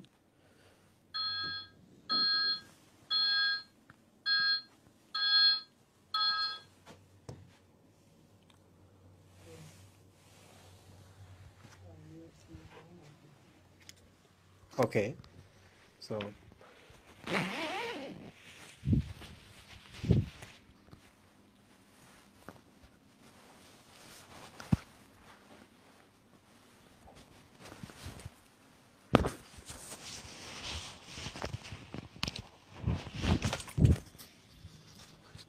আমরা এবার পরেরটা দেখব। তোমরা তো সবাই চলে আসছো না?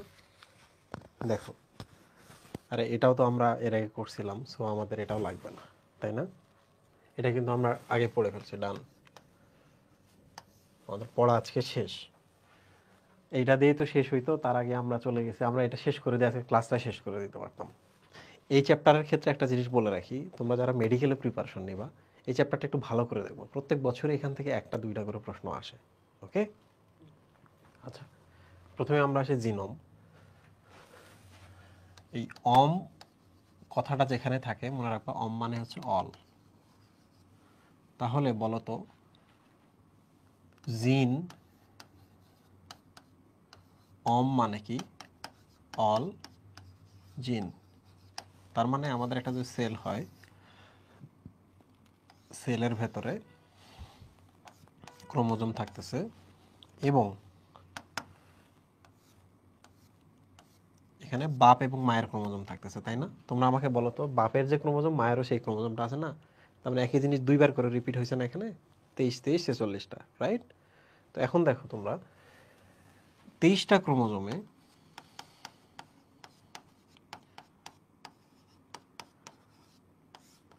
23টা ক্রোমোজোম যে জিন থাকে তাদেরকে আমরা বলি জিনোম। তাহলে বলো তো, এই যে এখানে 2n আছে, 2n মানে তাহলে এখানে কয়টা জিনোম আছে বলো তো?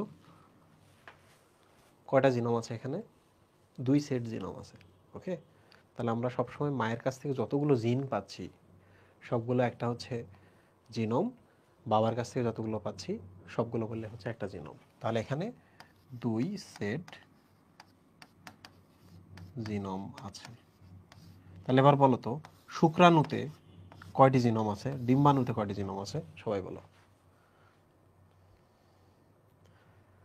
বলো শুক্রাণুতে কয়টি জিনোম, ডিম্বাণুতে কয়টি জিনোম? ইয়েস, শুক্রাণুতে একটি জিনোম, ডিম্বাণুতে একটি জিনোম। লাস্ট কোশ্চেন, বলো সবাই। পরের কোশ্চেন সেটা হলো, আমাদের দেহে যত প্রোটিন আছে, অল প্রোটিন, তাহলে আমরা কি বলবো? আমাদের যে দেহে যতগুলো প্রোটিন আছে, অল প্রোটিন, একসাথে আমরা কি বলবো বলো, বলো তো?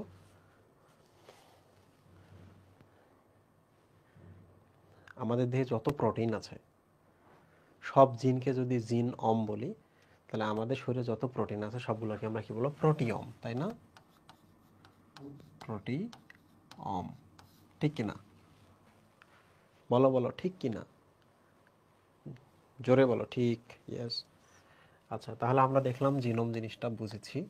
এবার আমরা দেখবো হচ্ছে মাস্টার ব্লুপ্রিন্ট। ওকে, বলো তো মাস্টার মানে কি? মাস্টার মানে হলো প্রভু।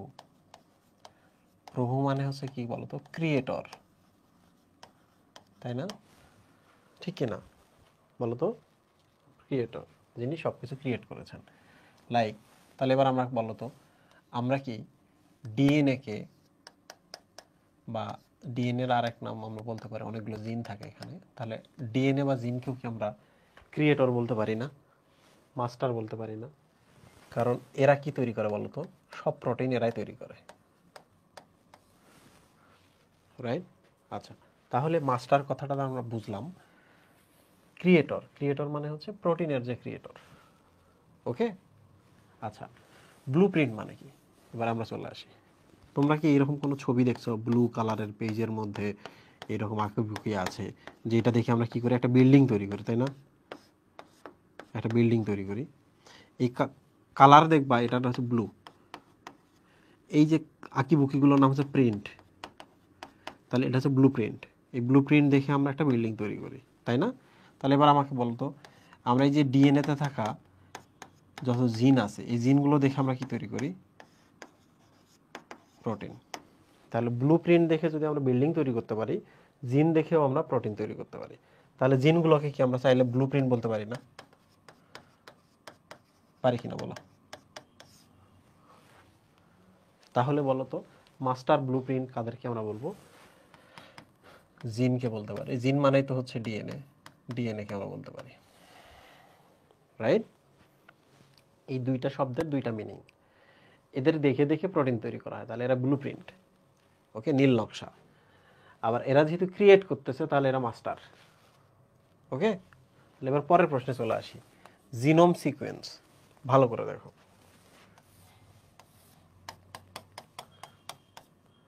এ এ টি সি জি এ এ। তোমরা এবার বলো তো আমাকে, এরপর এ আসছে, তারপর টি আসছে, তারপর সি আসছে, তারপর জি, তারপর এ, তারপর এ। তাহলে এখান থেকে বলো তো আমরা একটা প্রোটিন তৈরি করতে পারি না?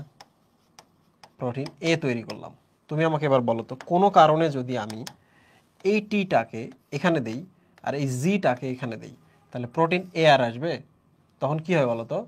তখন ডিফারেন্ট একটা প্রোটিন আসবে, that is call protein B, ঠিক কিনা?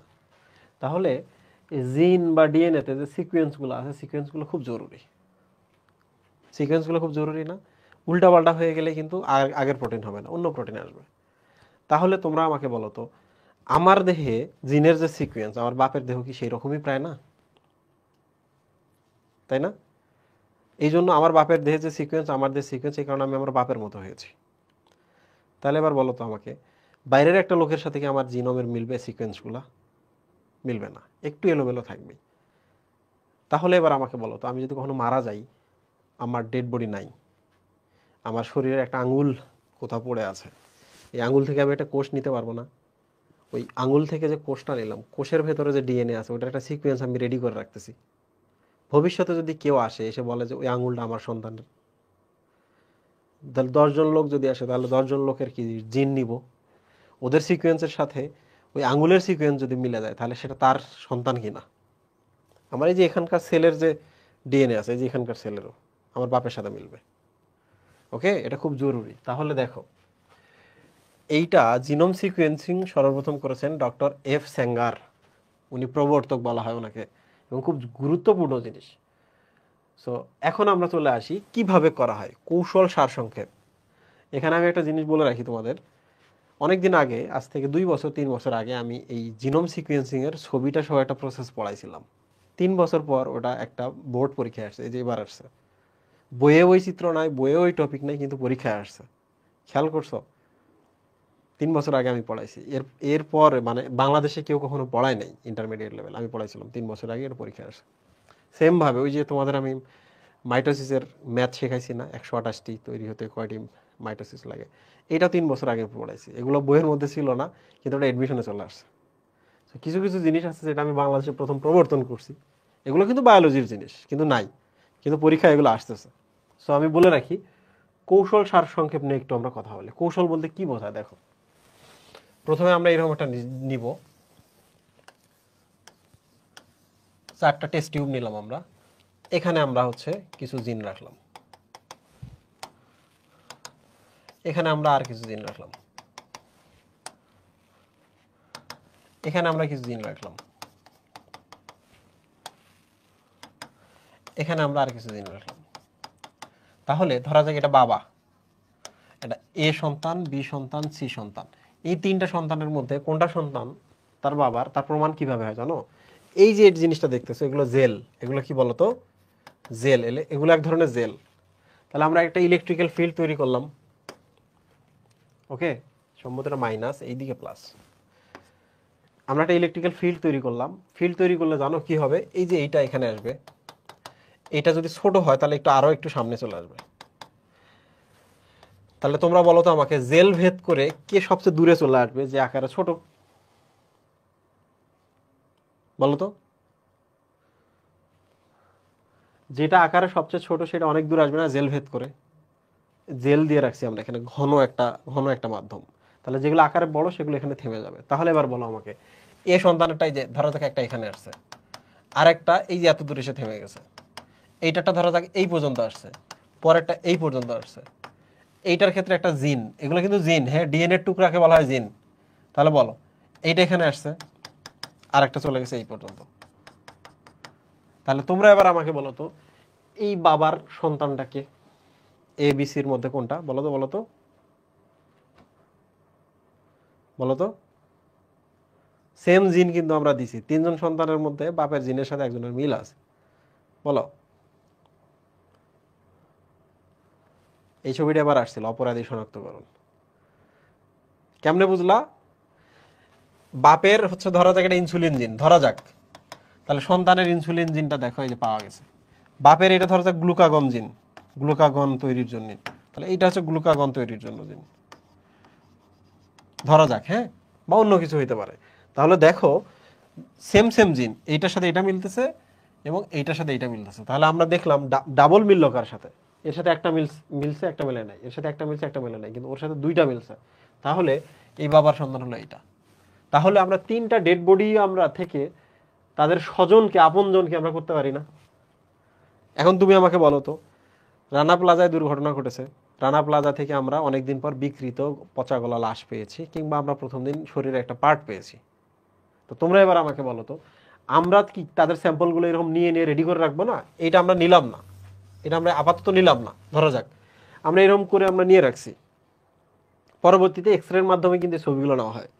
তোমরা আমাকে এবার বলো, ভবিষ্যতে 10 জন লোক আসে, 10 জন লোক এসে বলতেছে যে এটা আমার ছেলে, তাহলে 10 জন লোকেরও কি আমরা এইরকম নিব না, নিয়ে আমরা টেস্ট করবো না, করে আমরা একজনের সাথে দেখবো এই সির সাথে মিলতেছে, তাহলে সি এর বাবা সে, আরেকজনের সাথে হয়তো বা এ মিলবে, তাহলে এর বাবা সে, আরেকজনের সাথে বি মিলবে, তাহলে বি এর বাবা সে।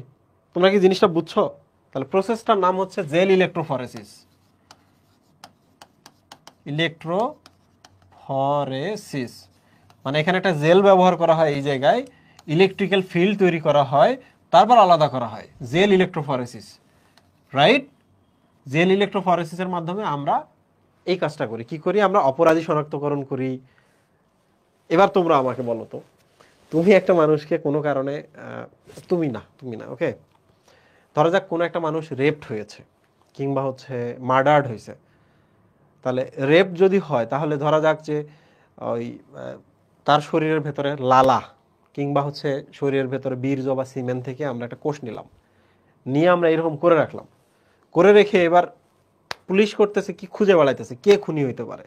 অনেকদিন পর দেখলো যে তার এক ফ্রেন্ড তাকে কল করে ডাকছিল, তাহলে তার কি করবে? তার শরীর থেকে স্যাম্পল নিয়ে আসবে না, সেল নিয়ে এসে এরকম টেস্ট করে দেখবে না? দেখে দেখলো কোনো কারণ মিললো না, তাহলে দেখো সে ফোন করে ডাকছে, তারপরে সে অপরাধী নয়।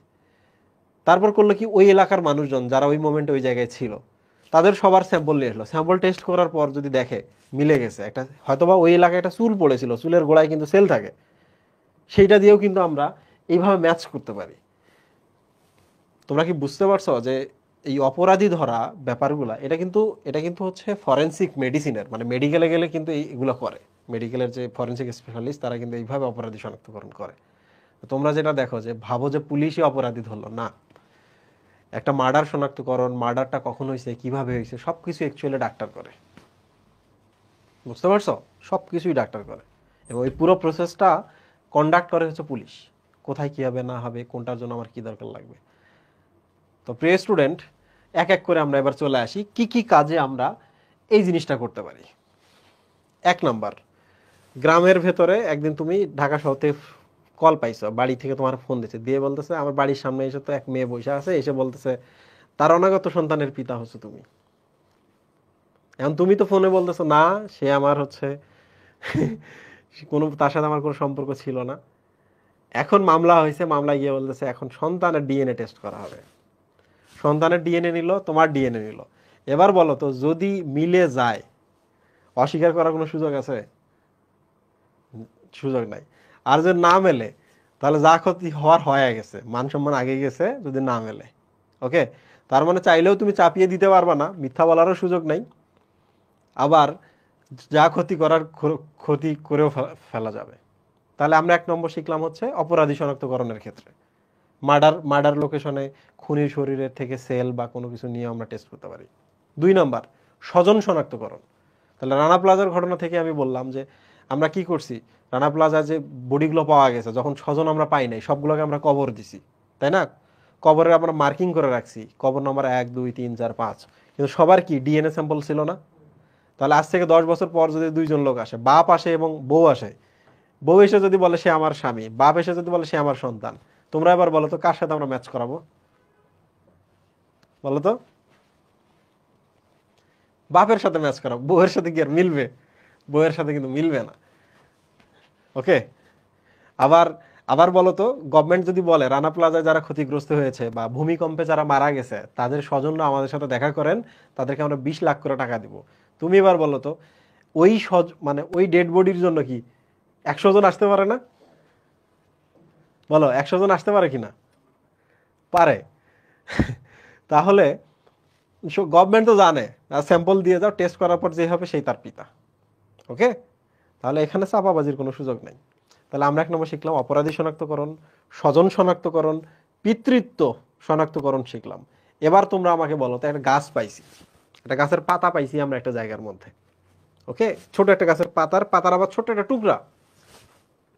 তোমরা এবার বলো তো, ওই পাতার কোষ থেকে যদি আমরা ডিএনএ নেই, ডিএনএ নেওয়ার পর আমাদের তো ডিএনএ লাইব্রেরিতে তো অনেক ডিএনএ আছে, আমরা একটা ডিএনএ নিলাম, নেওয়ার পর এরকম করলাম, করার পর ওই ছবিটার সাথে যদি আমরা মিলাই, তাহলে ওই পাতার ছোট্ট একটু টুকরা দিয়ে আমরা কি বুঝতে পারবো না এটা কোন কোন হচ্ছে এতে পড়বে, পর্বে পড়বে, মানে কোন ডিভিশনে পড়বে বা কোন উদ্ভিদের সাথে মিল আছে?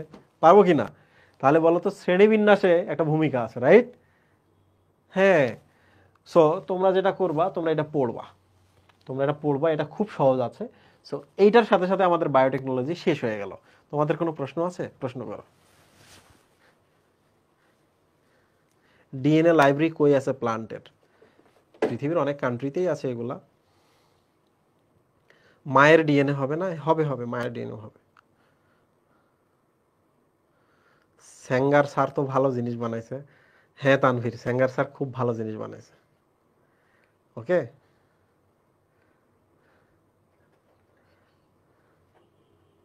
এত তাড়াতাড়ি শেষ? হ্যাঁ তাড়াতাড়ি শেষ, কারণ এই চ্যাপ্টারে অলরেডি আমরা অনেক বেশি পড়াই ফেলছি। সো আশা করছি তোমরা শিখে ফেলছো। 80% ডান না? এখন আমরা তাহলে এখানে লিখবো 100% ডান। অল্প পড়া বলে বেশি পড়িয়ে ফেলেছি, উপস, সরি। খুশি? সবাইকে অনেক ধন্যবাদ। এখন একজন জিজ্ঞেস করতেছে বায়োফর্ম কি? বায়োফর্ম না রে, বায়ো ফার্মিং। বইটাতে ওই 2টা লাইন পড়লে বুঝতে পারবা বায়ো ফার্মিং কি জিনিস।